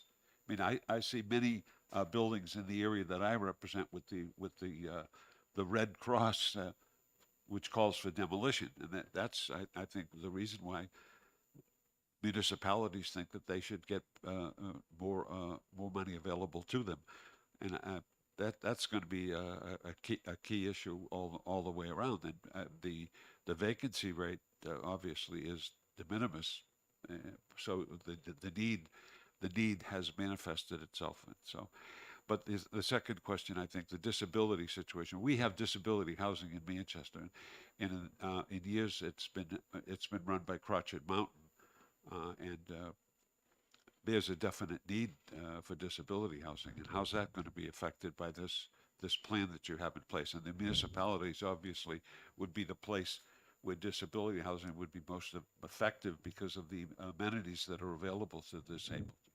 Yes, sir. Again, I think the way to think of this program is that it is one that is another tool in the toolbox for people that are developing housing of all types in the state of New Hampshire. There are other types of funding that continue to be available for a multitude of different programs through New Hampshire Housing or CDFA or others. I would hope that by continuing to address the overall vacancy rate problem and the supply of housing in the state, that will have a ripple effect across all sorts of different types of program. Representative Almy?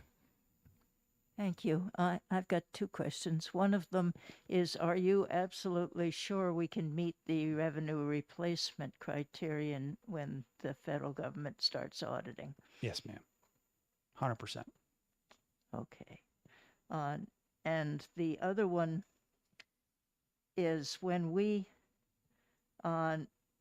does the per unit grant program also have this restriction that the permit has to have been asked for in February 22, or later, which would Yes. mean that they can't possibly get anything out of this, start on working on the project until September? My initial action is that it would be, but your point is well taken. We'll have, when we get to the point of sort of doing the final rules on this, I'll take a second look at that, ma'am. But you make a good point. Yeah, I'd like to mention we have a 400 unit permitted building that is supposed to provide housing for the people mostly that are going to be hired anew by Dartmouth Hitchcock, Right. now Hitchcock Health, or Dartmouth Health. And that is stalled at this point, and they're being very close-mouthed about it, but originally they said it was because they could not get a contractor to start working for 4 years to come, which means they're dumping 400 people into our housing market all at once. And they're trying to do something about it. But I believe that went through awfully quickly. So I'm personally interested in this so that Lebanon doesn't end up losing every house we had that people could live in that were under the 50% mark. Madam Chair. Senator Morse? Yeah, I just want to point out that the thought of starting a program like this, when we started talking to the governor about it, was because of Dartmouth. Senator Hood who's over there, was the first person I called because I saw a business teaming up with a developer. And that's where this concept started to evolve. And then the governor took it 100 miles further. But that's what this was all about, trying to get people to get creative in this state. And I think they've done a good job. I think there's needs more work like anything else. But, and I can assure you on the revenue side, there's probably double that number available in New Hampshire. So. Okay. Senator Rosenwald? Thank you, Madam Chair. We've been talking about affordable housing, but a few minutes ago you said it was your intention that we use this money to invest in workforce housing. Those two things are different in New Hampshire law. So what is this? What is the commitment of this fund to affordable housing, which is the issue being raised by the disability community, versus workforce housing, which speaks to a higher income level? Well, as you know, Senator, the linguistics of affordable workforce housing are constantly in motion. Again, the program that we're proposing today would be able to invest in programs that have affordability requirements in place. Now, those requirements take a different form depending on the program that is being used to fund the project. So again, if we were using low-income housing tax credit program, that would have a different affordability requirement or commitment built into it than a program that might use the community development block grant program. So while we're not necessarily stating a specific level that you have to meet this particular threshold in order to be funded under the program, what we're saying is that we want to be able to invest in all of those types of programs and not necessarily change the underlying subsidy requirements that are in place for any particular project. So again, it's the flexibility piece, this being a separate tool, not the exclusive tool, that is important to bear in mind with the program. Are there further questions? I happen to have one. I know you've talked about getting the rules, getting the program established. When do you think that's going to happen? Well, our goal right now is to have this program be available by June of this year. Okay, so that means you'll have whatever people need to know about it to apply? Yes, in May. Yep. Okay, so we're looking at June. Yes. Okay.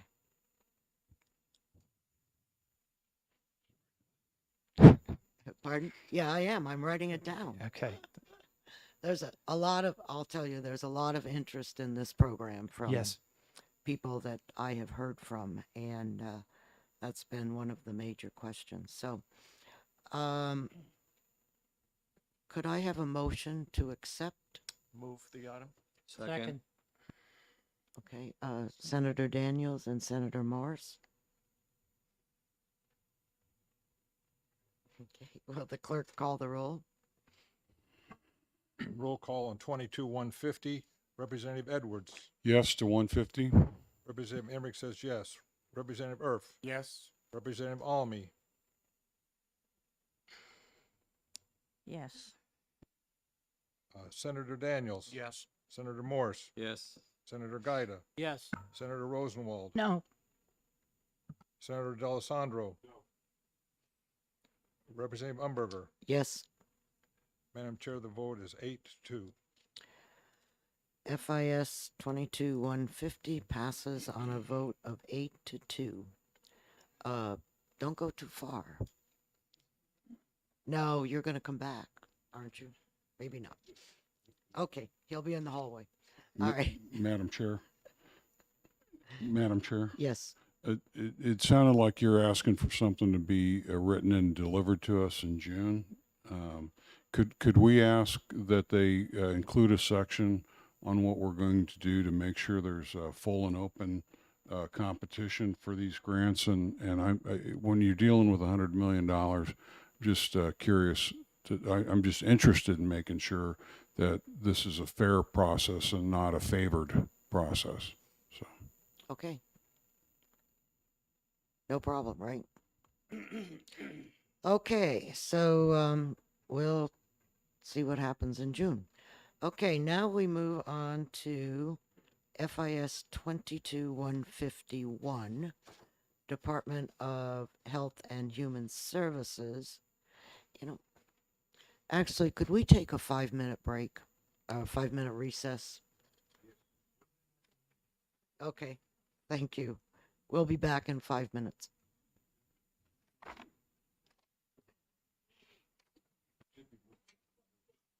What did I say?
we'll now turn to FIS 22-152.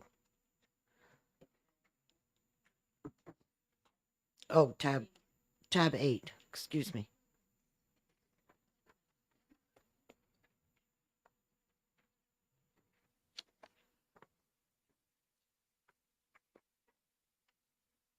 Did someone have a question on this?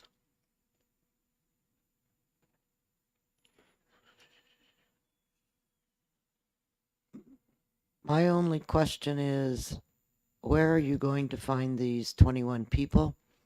And I will, I know that Mr. Arlinghouse will come to grips with that for us in a little bit. So, go ahead. So only 7 of the positions will not be filled with existing Hampstead employees. So all of the rest of the 21 will be filled with existing employees of Hampstead Hospital. So we only need to recruit for 7, and I agree. I expect that we'll be working with administrative services trying to fill those positions. I also think there are some advantages to the positions being in the southern tier of the state. It does draw a different population than Concord, so. Okay. Are there further questions on Hampstead? Okay, I have one other question. What are you anticipating the effect on the budget will be in 24-25?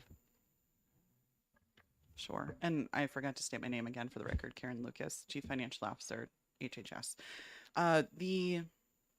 The effect on the 24-25 budget is still being determined. So if it was based solely on this item, then I would say that the request would be for $9 million a year in general funds. But what we don't know, because we're not operating the facility yet, is what the actual revenues will be. So what will revenue class 009 look like when we're actually operating the budget? And I think fortunately, we will have a little time. It probably won't be until the House or potentially even the Senate phase before we have a better idea.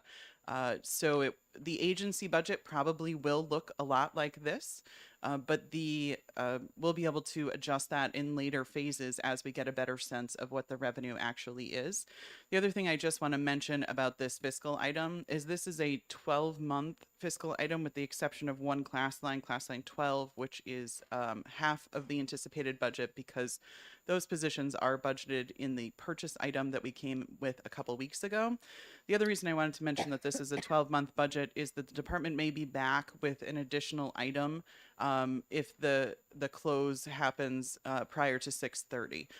The reason that we are doing it this way is, one, we wanted to get an item forward to you because we need to bring a contract forward for the contractor as soon as possible, and two, we wanted the picture to be 12 months. So you may see a smaller item come back from the department a little later. Okay. Thank you. Could I have a motion, please? I move the item. Thank you. Do I have a second? Second. Senator Gaida? Will the clerk please call the roll? Roll call for 22-152. Representative Edwards. Yes to 152. Representative Enright votes yes. Representative Erf. Yes. Representative Almy. Yes. Senator Daniels. Yes. Senator Morse. Senator Gaida. Yes. Senator Rosenwald. Yes. Senator D'Alessandro. Yes. Representative Umberger. Yes. Madam Chair, the vote is 10-0. A vote being 10-0, FIS 22-152 passes.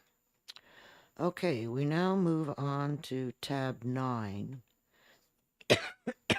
And this is also Department of Health and Human Services. FIS 22-123.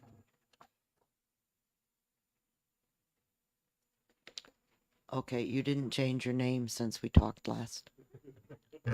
No, not yet. Oh, okay. Are there any questions that anyone has on this item? Seeing none, could I have a motion to approve? Thank you. Second? Second. Thank you. Will the clerk please call the roll? Roll call for 22-123. Representative Edwards. Yes to 123. Representative Emmerich says yes. Representative Erf. Yes. Representative Almy. Yes. Senator Daniels. Yes. Senator Morse. Yes. Senator Gaida. Yes. Senator Rosenwald. Yes. Senator D'Alessandro. Yes. Representative Umberger. Yes, Madam Chair, the vote is 10-0. thank you. FIS 22-123 passes on a vote of 10-0. Okay. Before everyone leaves today, and I know that, what's the last name? Lang? What's that? What's her last name now? Lang? Lucas. Lucas. Okay. Before everyone leaves, I just wanted to thank Karen Rounds Lucas for all of her work as within the next month she will be leaving state employment. And I think that the state is going to miss her a great deal. And I wanted to personally thank you for all that you've done for the Fiscal Committee as well as the House and Senate Finance Committee. So thank you very much.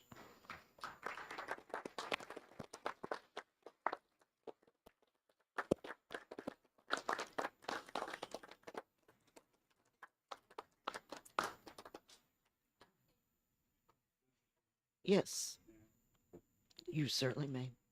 Thank you, Madam Chair. I've been working with the former Miss Rounds for a number of years, and I must say, I was going to beat her up badly today on an issue, but I caved, seeing that was her last time. I still think the numbers are squashy, Roundsy, but I'll I'll support you. I don't think anyone has spent more time and effort over at HHS than Karen Rounds. I know I'm on the phone to her constantly, trying to get answers, and she's always there and working hard to deliver.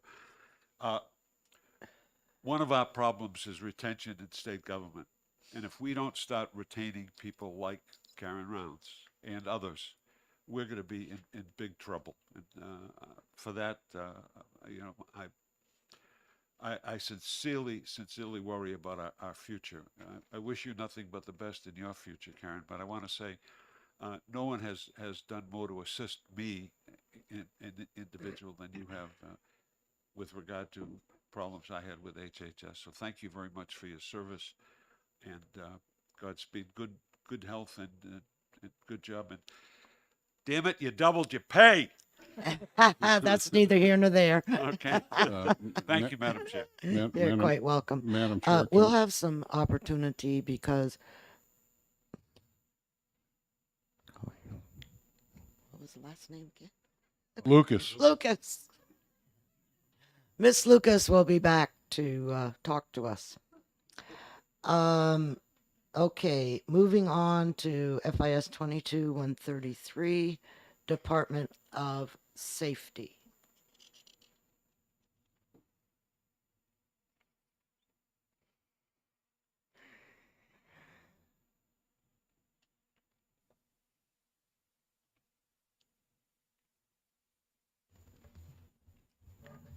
Good afternoon, Madam Chair.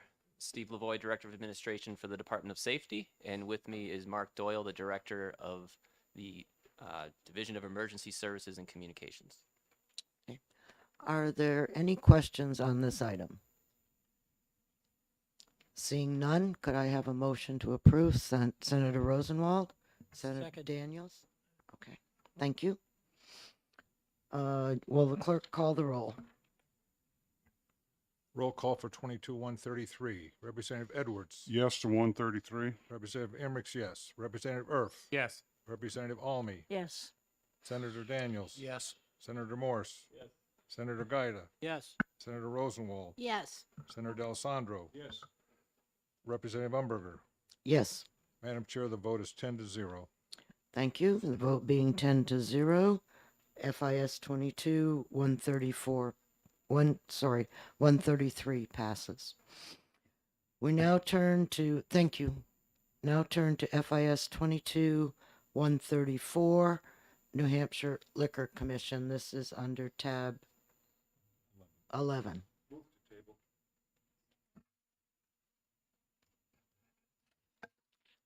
I have a motion to table from Senator D'Alessandro and a second from Senator Rosenwald.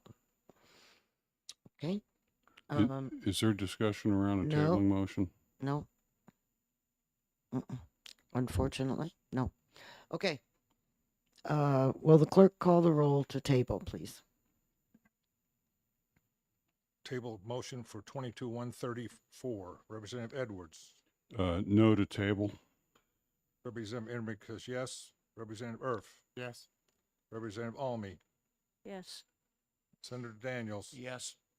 Senator Morse. Yes. Senator Gaida. No. Senator Rosenwald. Yes. Senator D'Alessandro. Yes. Representative Umberger. Yes. FIS, Madam Chair, the vote is 8-2. the vote being 8-2, the FIS 22-134 is tabled. We'll now move to tab 12, FIS 22-147, the Judicial Branch. I know he's out in the hall.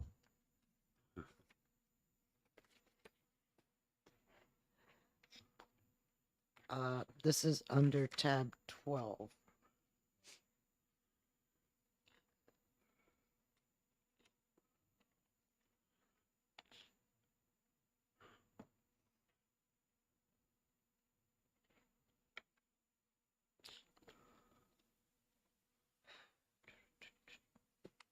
Welcome back.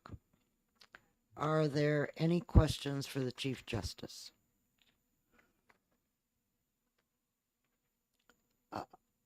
I have one. I just want to make sure, are the current marital masters funded?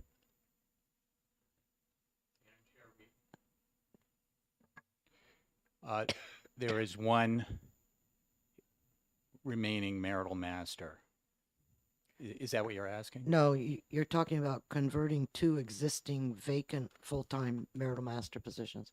And my question is, were those funded in the budget? No. Okay, thank you. Are there any other questions? Seeing none, could I have a motion to approve? So moved. Thank you, Senator D'Alessandro. Second by Senator Rosenwald. Will the clerk please call the roll? Roll call of 22-147. Representative Edwards. Yes to 147. Representative Emmerich votes yes. Representative Erf. Yes. Representative Almy. Yes. Senator Daniels. Yes. Senator Morse. Yes. Yes. Yes. Yes. Yes. Madam Chair, the vote is 10-0. On a vote of 10-0, FIS 22-147 passes. Thank you very much, Madam Chair. Okay, now turning to item number 13, or sorry, tab 13, item number FIS 22-134. Oh, I'm having trouble with my 2 eyes. FIS 22-143, Department of Administrative Services. Are there any questions? Seeing none, could I have a motion to approve? Thank you. Second by Representative Erf. Will the clerk please call the roll? Roll call for 22-143. Mhm. Right. Representative Edwards. Yes to 143. Representative Emmerich votes yes. Representative Erf. Yes. Representative Almy. Yes. Senator Daniels. Yes. Senator Morse. Senator Gaida. Yes. Senator Rosenwald. Yes. Senator D'Alessandro. Yes. Representative Umberger. Yes. Madam Chair, the vote is 10-0. On a vote of 10-0, FIS 22-143 passes. We now move to tab 14, FIS 22-132, dealing with the veterans home.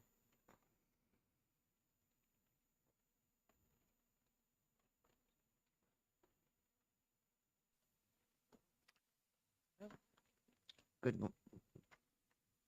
afternoon. Good afternoon. For the record, I'm Matt Henry, Director Yeah, of for the record, you need to speak into the mic. Thank you, ma'am. Matt Henry, Director of Administrative Services. Thank you. Good afternoon. I'm Kim McKay. I'm the Commandant at the Veterans Home. Well, welcome, Thank you. both of you. Are there any questions on FIS 22-132? Seeing none, could I have a motion? Move the item. Senator Daniels. Second. Second by Senator Gaida.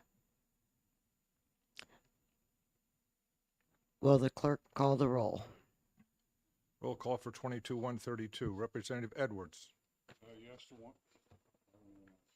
Yes to 132. Representative Emmerich votes yes. Representative Erf. Yes. Representative Almy. Senator Daniels. Yes. Senator Morse. Yes. Senator Gaida. Yes. Senator Rosenwald. Yes. Senator D'Alessandro. Yes. Representative Umberger. Yes. Madam Chair, the vote is 10-0. Vote being 10-0, FIS 22-132 passes. Thank you very much. We'll now move to tab 15, FIS 22-142. It's a request from the Board of Tax and Land Appeals.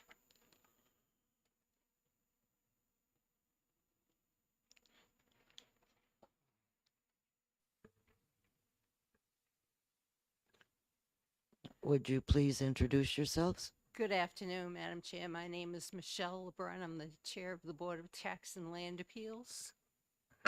Good afternoon. My name is Ann Stelmack. I'm the Clerk of the Board of Tax and Land Appeals. Thank you. Are there any questions? Representative Edwards. Thank you, Madam Chair.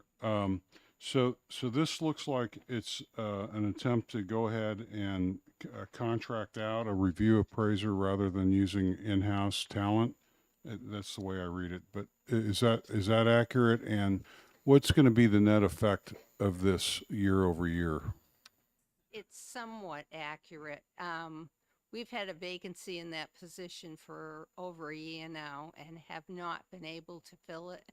So it's an attempt to try and get some qualified people through contracts to do some of the roles that are necessary for the board to function.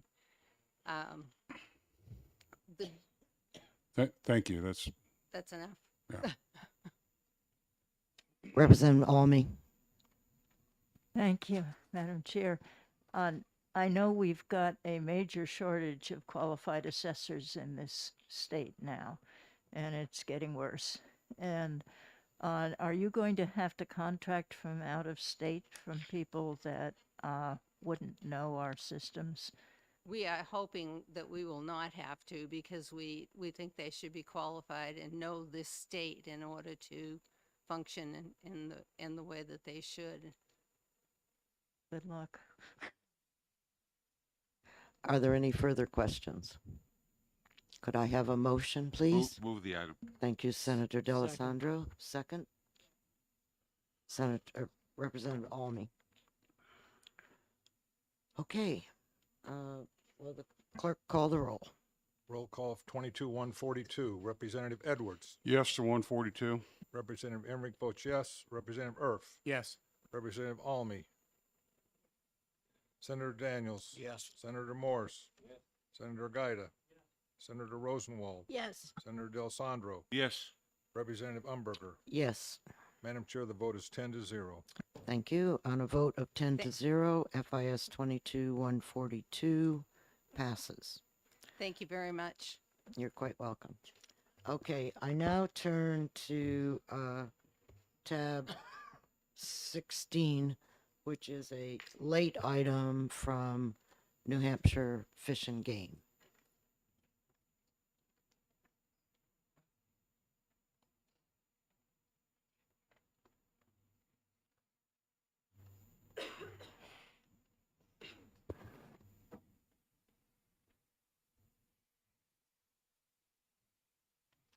Thank you. Would you please introduce yourselves? Madam Chairman, my name is Scott Mason. I'm the Executive Director of Fish and Game. To my right is I'm Ted Deers. I'm with DES. Okay, thank you very much. and Uh, the lady handing out the, we're handing out two reports. One is a Governor's Commission that was commissioned to look at one specific hatchery, the New Durham hatchery, and then also a report we did for the Governor's office, which gives kind of a pictorial vision and some data points on the current hatchery system as a whole. Okay, thank you. Does anyone have a question for Fish and Game? Representative Edwards. This is tangential from earlier conversation. How many drones does Fish and Games own, and how many do you intend to buy in the next 2-3 years? Do you have any idea? Drones? Drones. I'm not sure. I have no idea. I'm happy to look into it though. Please do, because earlier we just approved funding to buy 2 more for the state. No, and 24. 24, which Yeah. is more than 2. Yeah. So, okay. Are there any further questions? Senator Rosenwald. Thank you. Well, 2 questions, if I could. This is not going to affect the hatchery in Nashua, is that correct? No, ma'am. The That's hatchery federal. in Nashua is actually a federal hatchery. That's not run by the state of New Hampshire. Thank you. My second question is, I noticed that next week on the floor, the Senate is being asked to eliminate the definition of brook trout. Yes, ma'am. Are we going to be stocking fish formerly known as brook trout, or what kind of trout are you stocking? Well, we raise brook trout. We raise the eastern brook trout. We also raise the brown trout. We also raise rainbow trout and also landlocked salmon in our hatcheries. Right now, the landlocked salmon has historically been raised at the New Durham hatchery, and currently they start at the federal hatchery has been working with us, and they start there, and most of them will stay there, and then some come to New Hampton for finishing before we stock them in the lakes. Are there any further questions? Senator D'Alessandro. Thank you, Madam Chair. Mr. Director, great to see you. We had a quick conversation outside, but I wish you'd share some of the details with the members of the committee. The condition of the hatcheries that we have right now, the cost to get those up to speed, and the decision-making process that will go into what we save and what we don't. Okay. When we started down the path at the New Durham hatchery, one of the ideas that came up is we're either going to be forced to spend a lot of money on basically a sewer treatment plants to attach to these hatcheries at some point. The other option came up as a change of management technique. So right now, most of our hatcheries are run with, you've probably seen them, raceways or flat bottom tanks. So a newer methodology are actually, they're a round tank. They would look like our round tanks, but they have a cone at the bottom. The water goes in at an angle, creating a centrifugal force in the water, and that forces all of the solids to the bottom of the tank. It's a lot cheaper for us to remove phosphorus whether it be spent feed or fish feces, than it is once that phosphorus starts breaking down, and then it's a chemical that we have to remove. So as we looked at the problems we're having environmentally, it became obvious that it would behoove us to upgrade our hatcheries that we have. The condition of the hatcheries, that report that we sent around on the report we gave to the governor on the hatcheries, you will see our hatcheries are old. The newest one we have is in Milford. It's about 50 years old. Our next one is 75. The next one is 90. And then we have 3 over 100 years old.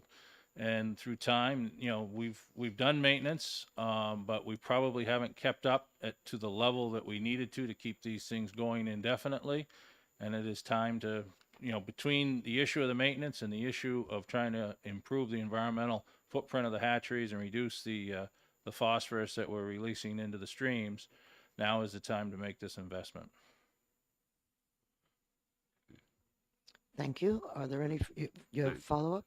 No? Just we talk about it, we're talking about an investment, but we can't, or can we can't save all of them, can we? It would be expensive. We are doing a study right now of the entire system. And we will be looking at whether we can condense our operations down. I think we can, but we're not going to be making any decisions until we finish up that study as far as what the total number or exactly where they'll be. What we'll start with these construction projects are the hatcheries that we know we're going to be continuing with and that we can get done. As you're all well aware, the two issues, the two stumbling blocks or pinch points that we have with ARPA, you know, we have to have the funds in place by the end of 24 and we have to have them spent by the end of 26. And we just felt that by the time we got done the entire study, we would not be able to, you know, complete the project by the end of 26. So we're going to try to move ahead with two of our hatcheries, and then we will come back probably before capital budget. Did you have follow-up? Yes. So what effect will that have on stocking as The legs, goal the is funds, to et cetera? is to hopefully maintain the production throughout construction. We may get in a pinch where we're going to have to cut back temporarily during construction, but most of our hatcheries actually have quite a bit of land. So the concept that we're trying to look at is, can we set over and build a new facility while the old facility is still being run, and then, you know, turn the water on to the new facility and when it's time for the, you know, fish to move. Thank you. Are there any further questions? Seeing none, could I have a motion, please? Move the item. Thank you, Senator Gaida. Do I have a second? Seconded by Senator D'Alessandro. Will the clerk please call the roll? Roll call on 22-153. Representative Edwards. Yes to 153. Representative Emmerich votes yes. Representative Erf. Yes. Representative Almy. Yes. Senator Daniels. Yes. Senator Morse. Senator Gaida. Yes. Senator Rosenwald. Yes. Senator D'Alessandro. Yes. Representative Umberger. Yes. Madam Chair, the vote is 10-0. The vote being 10-0, FIS 22-156 passes. Thank you very much. Okay, we now move to the informational items. Are there any questions on any of the informational items? Okay, seeing none, I would like to call up Health and Human Services, who's going to give us a little bit of an update on ARPA. And you have at your seat a sheet that looks like this.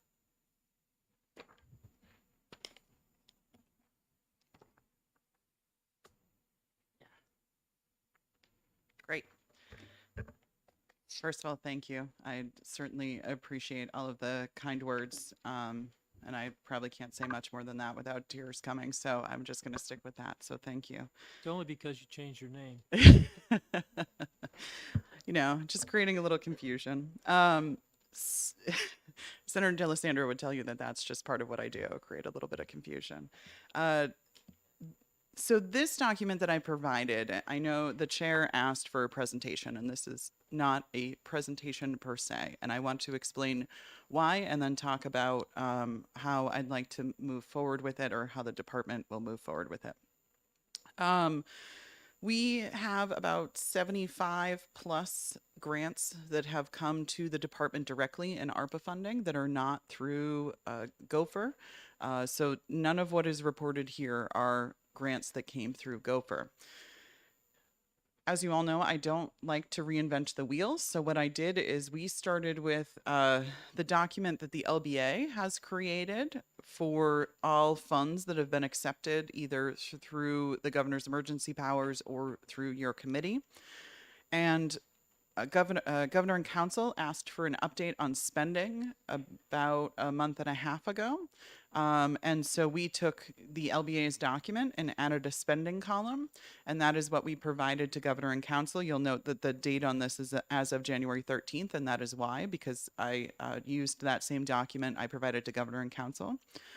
What I did for your committee is then also have my staff add a fiscal narrative column to go through what each of them are. And then you'll get a sense of what the spending has been on.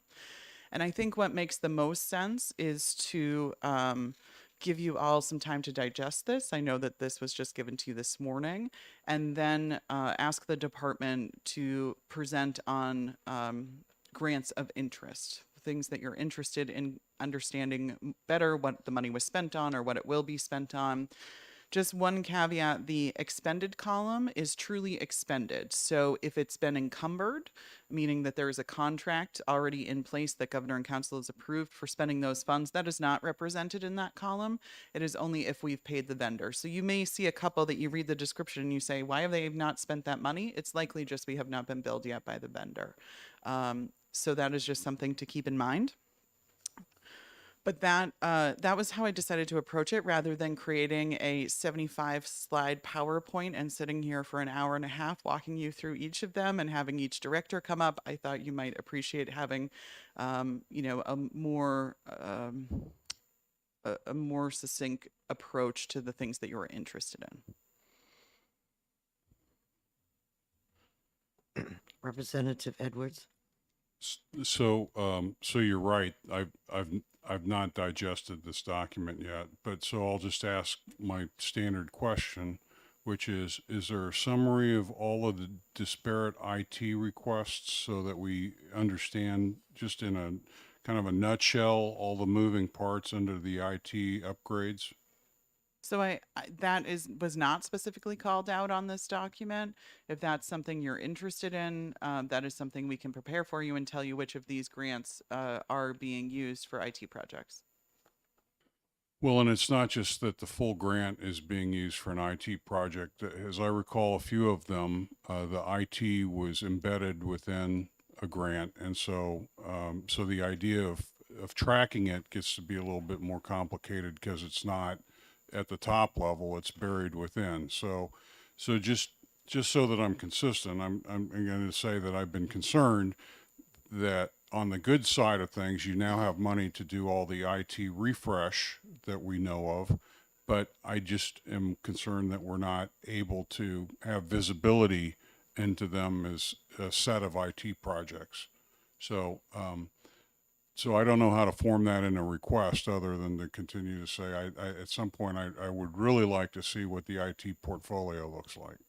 I think in the interest of my favorite term, not in reinventing the wheel, you had suggested that you were going to bring a request forward to the Health and Human Services Committee, which Director Wieters attends on a regular basis. And so that's probably the better venue for that question and getting that information sort of wholesale rather than piecing out what's in these ARPA grants and then you want to know the bigger picture, because I think that would create some double work for us.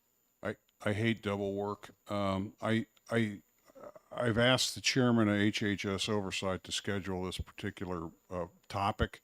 I don't know how Mr. Wieters would do it without your help or whoever's replacing you. You can't be replaced, but whoever it is in your seat. But okay, I hear you. And I certainly appreciate you saying that. And you're giving me an opportunity to just say one thing that's very important to me. I am truly just a face in this department. Every piece of information you've received is from somebody on my staff. And I have seen every single one of them grow exponentially in the past 4 years. And so I am entirely confident that you're going to still receive good information. You'll just see a different face here. And I have to say to that your leadership, I think, is critical because I've sensed nothing but integrity coming from you and your staff, and that's a personal attribute that has been passed on to the staff, and I'm going to hopefully not miss that. You will not. I'm certain of it. Okay, so if Senator Rosenwald. Thank you. Would you be able to email this document so that we could blow it up and search it? Yes, I thought of you Thank you. immediately when I printed it this morning. I'm like, Senator Roosevelt going to be so mad about my small type again. Yes, I Thank will you. have it sent over to Mike King. Thank you, Madam You're Chair. welcome. Okay, just in case you know, we're going to ask that the department reformat the dashboard. Yes. So actually, that is a project that the department has been working on. I have been working on that project with Mary Calise, who many of you know is the deputy CFO, and Nathan White, who's the director of contracts. And we have a follow-up meeting with this senior executive team at the department next week. So I do anticipate that you will see a draft of that dashboard towards the end of the fiscal year. But we are actively working on that and making a much nicer and easier to read dashboard. Yeah. The other thing is maybe you could get rid of this font, and then that way they wouldn't be able to use it. So if I understand correctly, the department would like us to read through this and figure out which of these projects are ones that we're interested in, Yes. and that we should get that back to you by when? Whatever works for the committee. I don't.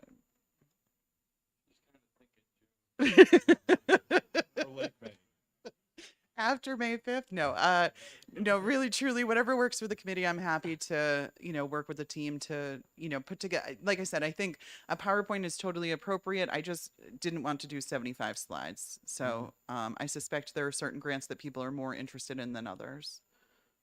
Okay. So if I task you to have something to Michael by May 5th, is that enough time, or do we want more time? Okay, May 5th it is. You can send that to Mary. Okay. Thank you. Thank for- you very Madam much. Chair? Oh, yes, May I ask a question? surely. Thank you. Yes. So you showed $6 billion, it looks like, in total grant funding? So, I don't think I totaled. Last page? On the second to last page? Yes, but I think that's all the grants on this document. I don't think that's just the grants that went to DHHS. Okay, so I shouldn't ask the question about what the non-grant funding represents? That's on the very last page? No, you could ask the LBA that. That part is their document. I just, like I said, I tried to keep it in a format that you all have seen before to try to make it a little bit easier. But the ones that don't have an amount expended or a fiscal narrative are not DHHS grants.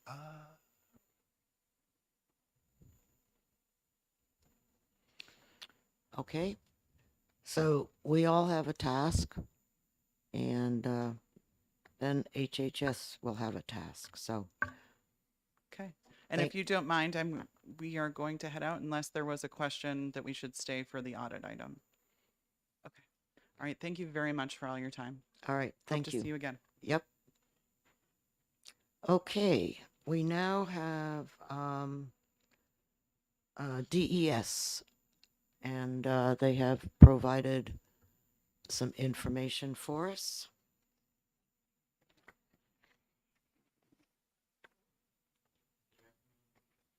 Oh, you need to turn the mic on. Thank you. There you go. Good afternoon, Madam Chair and members of the committee. My name is, for the record, my name is Bob Scott. I'm Commissioner with the Department of Environmental Services. I have with me Susan Carlson, the Chief Operating Officer for the department. As the Chair mentioned, you should have before you two documents. One is basically a verbal recitation of the different programs that we are running that apply to the $150 million in ARPA grants that we've received. And the other table set of tables is the status and the offers that have gone out to the different systems, both wastewater and drinking water. And in any case, I will, just for your edification, both these documents, when we're done here, we'll send those to you electronically. And my intent is to briefly walk through the narrative here. So by way of background, our estimate, not including water contamination issues and future growth, our understanding of the need for water and wastewater infrastructure work is for New Hampshire is in excess of $2 billion. With that in mind, we were very, very pleased to be able to use, last year you were gracious enough to allocate $150 million in ARPA funds to us. What we had done at that time, and by way of background, historically, we run this for clean water. When I say clean water, that's wastewater, stormwater, and drinking water state revolving loan program. So that's an annual program that we run. And with that, we do an annual solicitation for pre-applications. So anticipating that there would be ARPA funding coming, staff signaled to the usual parties, if you will, that's more likely where we'll see the ARPA funding to be coming from. So with that in mind, last June's submittal for applications for these loans was in excess of $1 billion that we received for applications, and we use that process in the first round to basically augment the existing process we have for awarding funds for the state revolving loan fund. So what staff was able to do is use the same criteria. A lot of the systems had applications into us, and we were able to send offer letters to them to the extent, good news, you've gotten a state revolving loan fund that you've asked for. Better news, instead of this amount, it's going to be X amount of loan and X amount of ARPA funding to go with that. Once we ran out of the amount of money allocated for state revolving loan fund offers, then there was further monies that were allocated for ARPA grants. So those letters look to the extent that, obviously I'm paraphrasing, bad news, sorry, you didn't qualify for an a SRF loan this year. However, you've been awarded a 20% grant for your project for ARPA, and if you're able to put the rest of the project funding together, you'll have this monies. So, and the reason why I mentioned offers, so a couple items on this. So we don't just write a check if you've been awarded. It's work that you have to meet milestones. Understanding that ARPA has very definitive guidelines, and I think we all agree we do not want to be giving money back to the federal government. The money needs to be obligated by the end of the 24, and the project associated needs to be completed by December 2026. So it's important to also recognize that we put on these offer letters, we put milestones in. For instance, often town meeting is required to do approvals. And so it is possible, as you look through this list, that some of these projects don't happen. They're not able to meet the milestones that we put forth, and we'll be in a mode where we'll need to reallocate if they haven't met the milestones, so that we can make sure a deserving project is able to get done and the money's not sent back to the federal government. So with that, if you look at the package with the narrative, Table 1 gives you an idea of the monies that have been offered so far. So far, we've offered for 231 projects. And I'll explain the different categories here as we go through. So that the main category is what I just described, is utilizing our existing state revolving loan fund programs, both for wastewater treatment, stormwater, drinking water, and development of new water supplies. The ARPA grants associated with those range from 20 to 50%. We are doing another round of applications for that to do the same type of thing, and that will be the applications will be received up to June 1st of 2022. So that's a fairly typical thing we do. So that's an ongoing thing. So that will add to the list that you see on the first table. The other program we put together using the ARPA funds is, we're calling it Assistance for Disadvantaged Communities. And this has to do with residential-owned communities, manufacturing home cooperatives or co-ops. So we have grant monies for them. They're typically not able to leverage loans like some of the bigger systems. So this has been a big help. We out of the first solicitation from last year for SRF loans, we were able to pick 8 projects that met the criteria. We have a first solicitation directly for these type of communities with applications due on 1 June 22, so we expect more for that.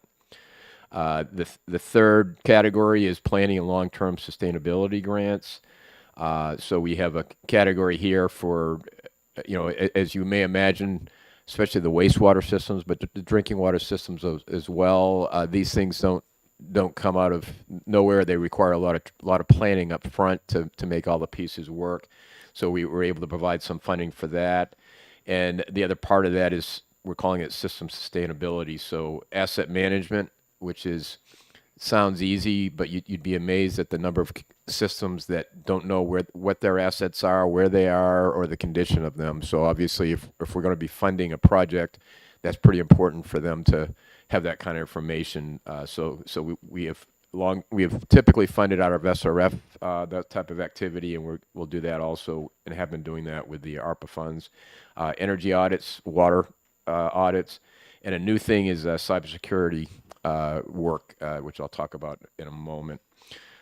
So the cybersecurity work is we are working with U.S. Department of Homeland Security. We're recognizing that these systems nationally and certainly within the state too are vulnerable to cybersecurity vulnerabilities. So we've worked with EPA, they have a contractor, and U.S. Department of Homeland Security, and we're offering free assessments for these systems. Once they have the assessments done, they basically get a checklist of recommendations for things to do. And for those systems, we're offering grants up to $50,000 for per drinking water system or wastewater system. So far, we've received 5 applications.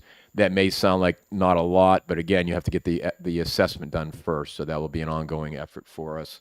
That's being looked at nationally as a best practice, by the way. Another area we're able to get at with the ARPA funding that we typically haven't been able to do with SRF money because there's just so much demand is flood risk.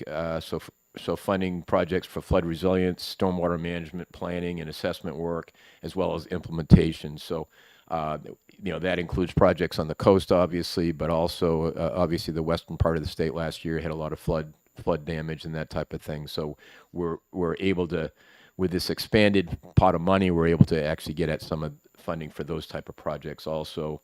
And then unfortunately, it seems like I can't have any discussion without the 4-letter word of PFAS. So we are also able to leverage some of this money as a grant program that leverages the loan program that the legislature was able to do a few years ago. They allowed us to bond up to $50 million to fund PFAS remediation for those systems. So we're able to match some of that money also. And the last category we're calling it, that we've been funding, is we're calling it strategically important water supply projects. And so we've so far funded 4 of those projects. Those are on the table also. One of them was the scoping project for the fish hatcheries you just talked about. And excuse me, my voice is failing. And one is also to help the town of Londonderry. They are the largest concentration of private drinking water wells in the state right now that have been unaddressed for PFAS contamination. So we're working with them on some planning money on how to best scope out hopefully a water system to replace those drinking water wells that are contaminated. So with that, certainly happy to answer any questions. I realize it's late in the day also. Again, our intent is to send out these materials also electronically, especially this one has a lot of links on it. You will note when you see that our website basically talks about everything that I've been talking about is on our website. So with that, I'd be happy to take questions to the extent I can talk. Excuse me. Senator Morris.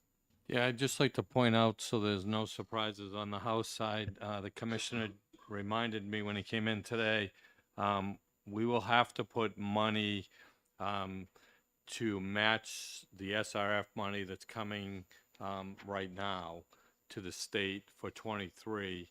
So I think it's 22 and 23 actually.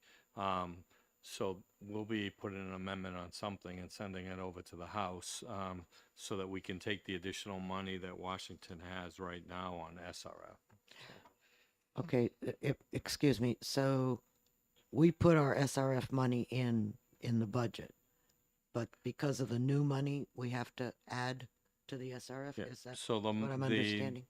in the chart that I've been following that Mike has, we actually have it on there, the SRF funding's on there. The additional SRF funding, so. Mhm. Okay. Well, some things come with good news and some things Well, come with the bad only news. thing is, as we talk about who can have the money, that is for the poorer communities, not for the wealthier communities. So there's a couple things going on there. So, but it does have a high level of forgiveness with it, so. That's great. Are there, I really appreciate this, and I think that you have summed this up very well in your in your presentation. Are there any other questions? Oh, I'm sorry, Senator Gaida. I'd just like to request a couple of minutes with you after we're done, assuming we're done fairly shortly. Thanks. That's fine. I'll try not to cough on you. But this is the kind of thing that I think it's important for us to know how we're spending this money, wherever it is. So, seeing no further questions, thank you very much. And I now turn to, well, I'm going to turn to DAS. How come did I miss that on here? No, it was not on the agenda. Okay. You had asked the commissioner to come back and update the committee the following month.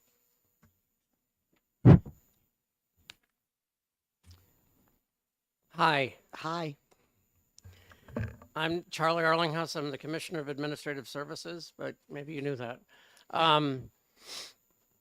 So I'm here to talk to you as much as you want about vacancies. I didn't pass out, Mike did actually, but I handed it to him.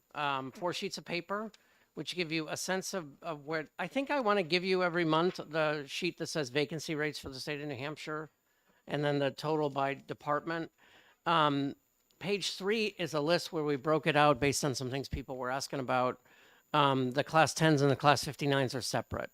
So you can understand both by department, et cetera, how those look. I think those charts are self-explanatory.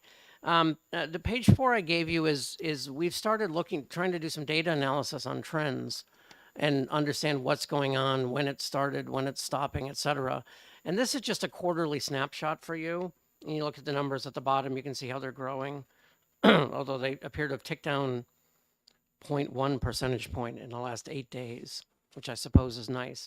But I want to mention the chairman had a specific question about class 59 positions, and we've created about 104.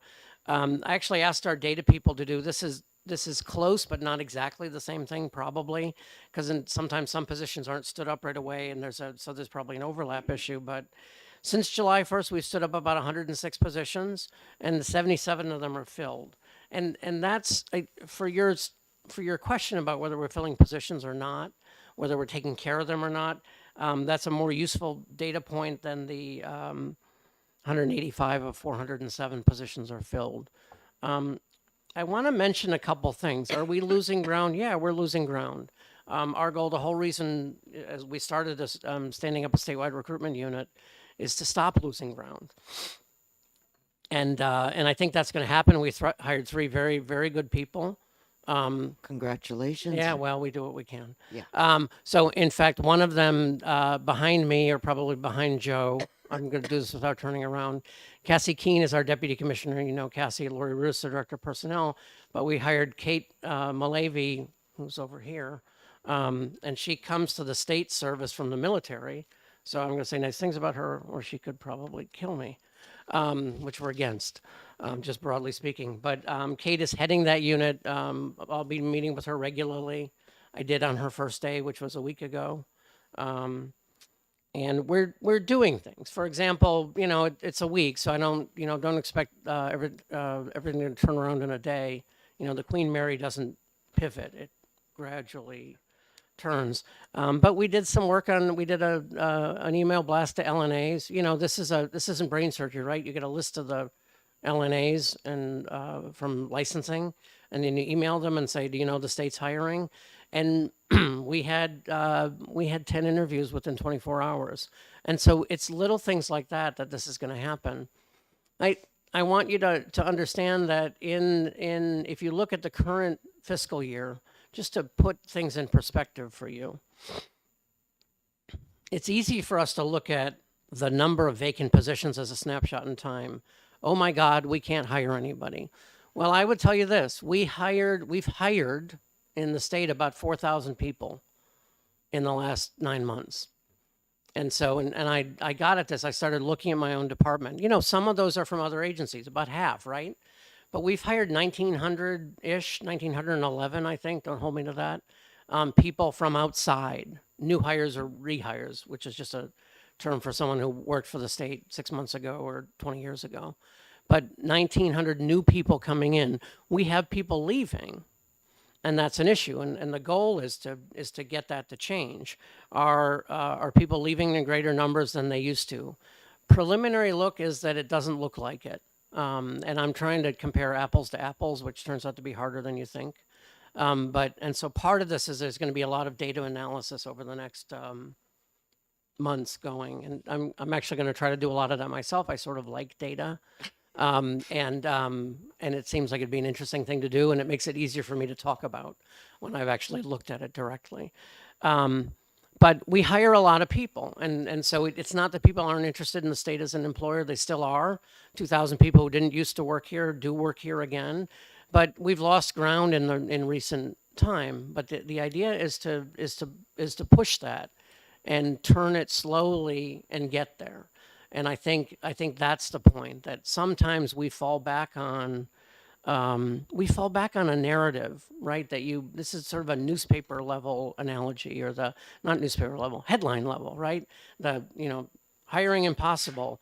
And in our heads, we draw a picture of, I post a position and no one applies and nobody interviews and I can't get anybody. I spend half my life interviewing, every final interview. I've mentioned this to you before. I do, usually Cassie and I do. Because I think it's important for the culture of the department. But I feel like I'm doing them all the time. It's not true. It's a few a week. But there's a lot of hiring going on. People are posting positions regularly. Obviously, at 20% vacancy rates, you post positions a lot. We get applicants. We get a lot of very good applicants. I'm not hiring mediocre people when they come through the door. I'm hiring very good people. We often leave that interview saying not something like, they seem like they might be okay, but wow, I really liked her. She was great. And I want a lot of that, and let's hope I'm right? That, she seemed great. But there's a lot of that going on. But a big piece of it is that there's a lot to do. A high vacancy rate does a couple things. Gives you a lot of opportunity to rebuild your team and to do new things with your team. But it also means that there's a lot of work that goes on before, and there's a lot of work that goes into that. And I think one of the hardest things for hiring managers, I'm trying to develop sympathies for hiring managers, is hiring's a job. It's a lot of work. And it's particularly a lot of work in a system like ours, which involves a lot of paperwork and things like that. And I'm not suggesting that a lot of it's not important, because we, taxpayer protections, et cetera. But it's a lot of work. And sometimes you're thinking to yourself, I've got a job I can barely keep up with. And now I got to devote 10 hours a week for a few weeks to doing something that's not, quote unquote, my job, but helps me do my job. So there's a lot of that. And I think a big piece of what we're going to try to do is to help people along with that. And, we don't have a statewide recruitment unit to help with every position, but we have a recruitment unit to help everybody and everybody get further down the road. And I think that's what's going to happen. We really are trying to turn the Queen Mary around, not do donuts in the parking lot. I think that works as an analogy. Yeah. Are there any other questions? Representative Edwards. Thank you, Madam Chair. When was the last time our public-facing website, the application, when was the last time it was updated? And the genesis of this question is about 3 years ago. I went and played around with the job from the public's perspective. If I knew I wanted a job with the state, the search function was just horrible. It was one of the worst websites I've ever seen. And so I talked to Dennis Goulet about it, and he said the good news is that the application underneath that was free. So I suggested to him that we probably want to spend some money so that we can improve our public-facing search engine so that they can find jobs that they are qualified for. So back to the question. When was the last time that software that faces the public was updated? Do you know? We're in the process of redoing it regularly. As you may know, the governor had a very similar experience in late 2017, early 2018, and expressed himself in fairly similar terms from his playing around on it. And I forget how he described his assessment of the performance of it, but there's probably words I can't use. So we've looked at that. The latest iteration probably went up about, I'm going to say a year and a half ago, but don't hold me to that. It might be just before COVID, or it might be just in the beginning of COVID. That's not to say that we updated and it looked pretty good. We made some improvements to it. There's underlying functionality with the system that's problematic. The system, as you probably know, our system is run by Infor. Our enterprise resource system is run by Infor. And it was developed in sort of a hybrid fashion. The bid was won 10 years ago, 12 years ago, or 16 years ago, Joe, maybe, by a company called Lawson. And a lot of the underlying technology comes from Lawson, which is a company that Infor bought. And a lot of that technology, I think people call it the S3 side, is mediocre. And it was a company that won, they were the low bidder. And somebody once said, well, you got what you paid for. There's another side of it, which is more developed with Infor. Infor has been updating their product. We're looking, we've been meeting regularly with Dennis actually over the last, I don't know, 6-8 weeks. And I don't know, Cassie can shake her head behind me if I have the timing wrong, but we had a big meeting to talk about what do we do? Do we get a whole new system? And keeping in mind that the job function is integrated into the system for management reasons. Do we get a whole new system? You know, Oracle and Workday and everybody else bids on it. And how much does that cost?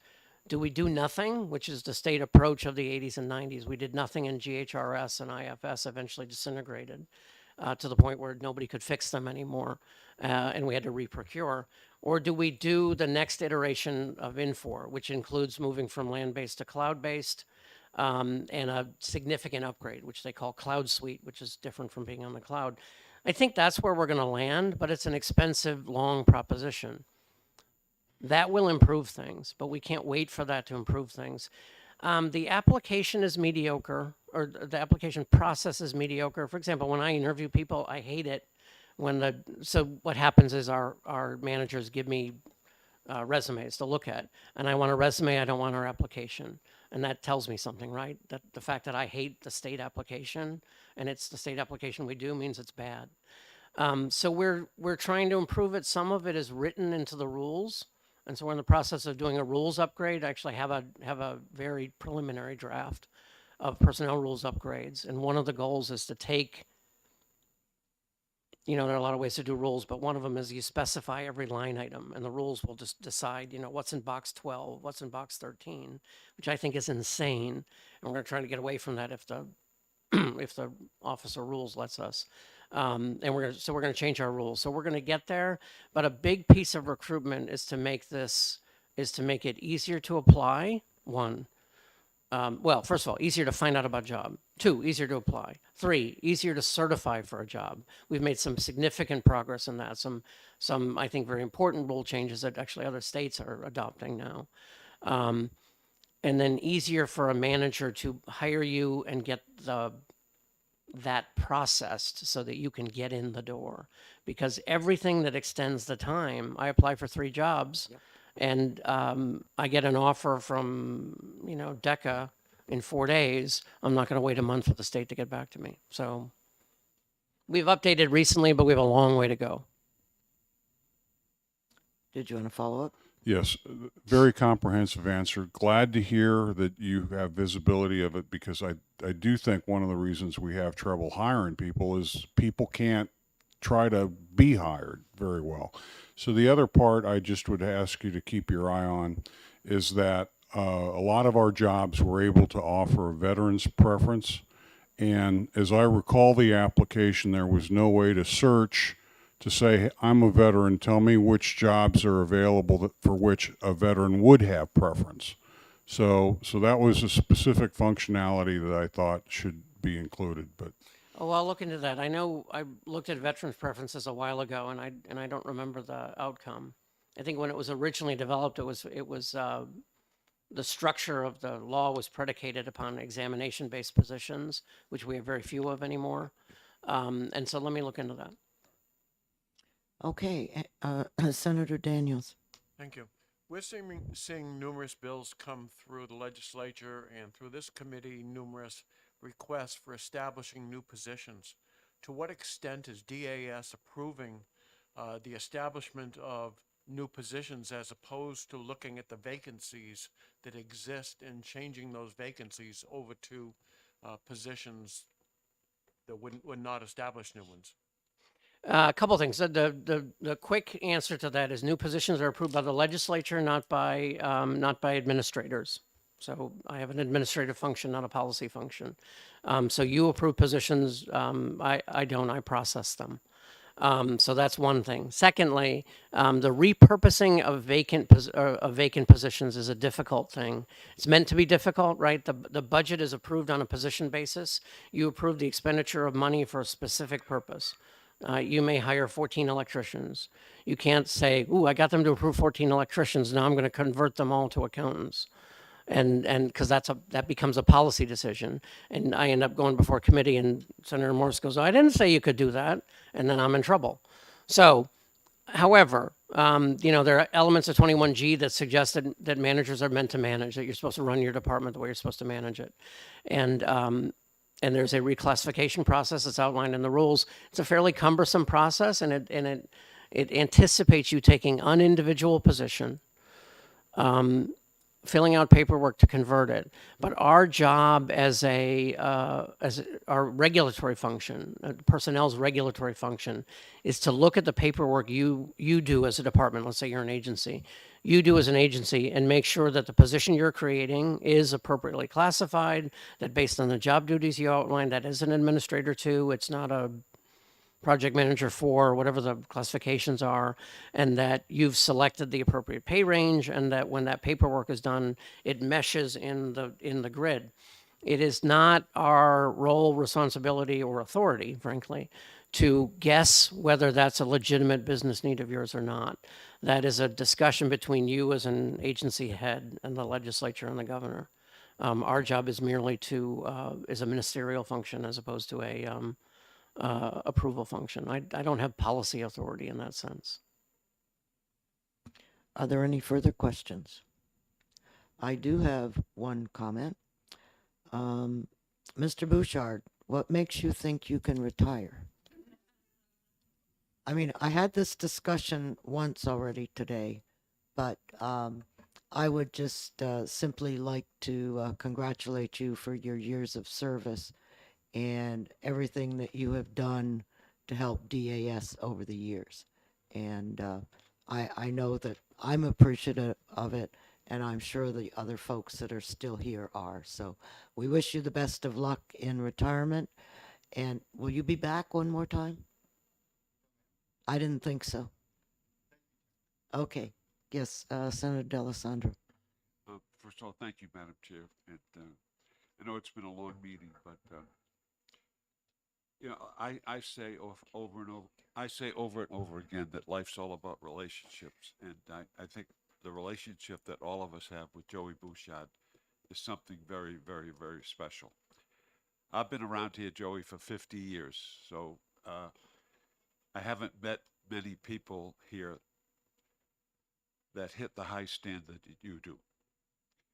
You're a remarkable guy, great worker, but more important than that, you're a human being who has great concern for everybody that you serve. And I can't say that with greater enthusiasm and just greater significance. If we could do a model of Joey Bouchard, we'd be way ahead in terms of state employees, let me tell you that. So Joey, thanks for everything you've done for me and for the state. I say it truly, even though you're from Maine and the Maniacs are tough,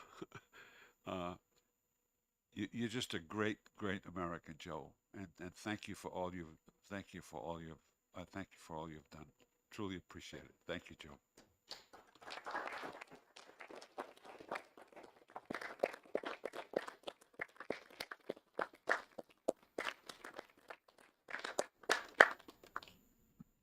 Okay, is there anything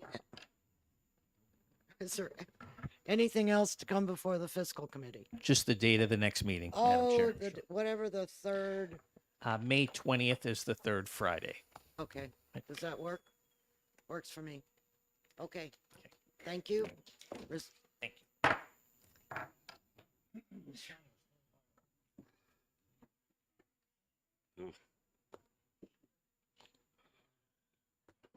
A lot of stuff to carry back. I'll tell you that. Happy Easter. We should have. Oh yeah. Happy Easter. Yes, ma'am.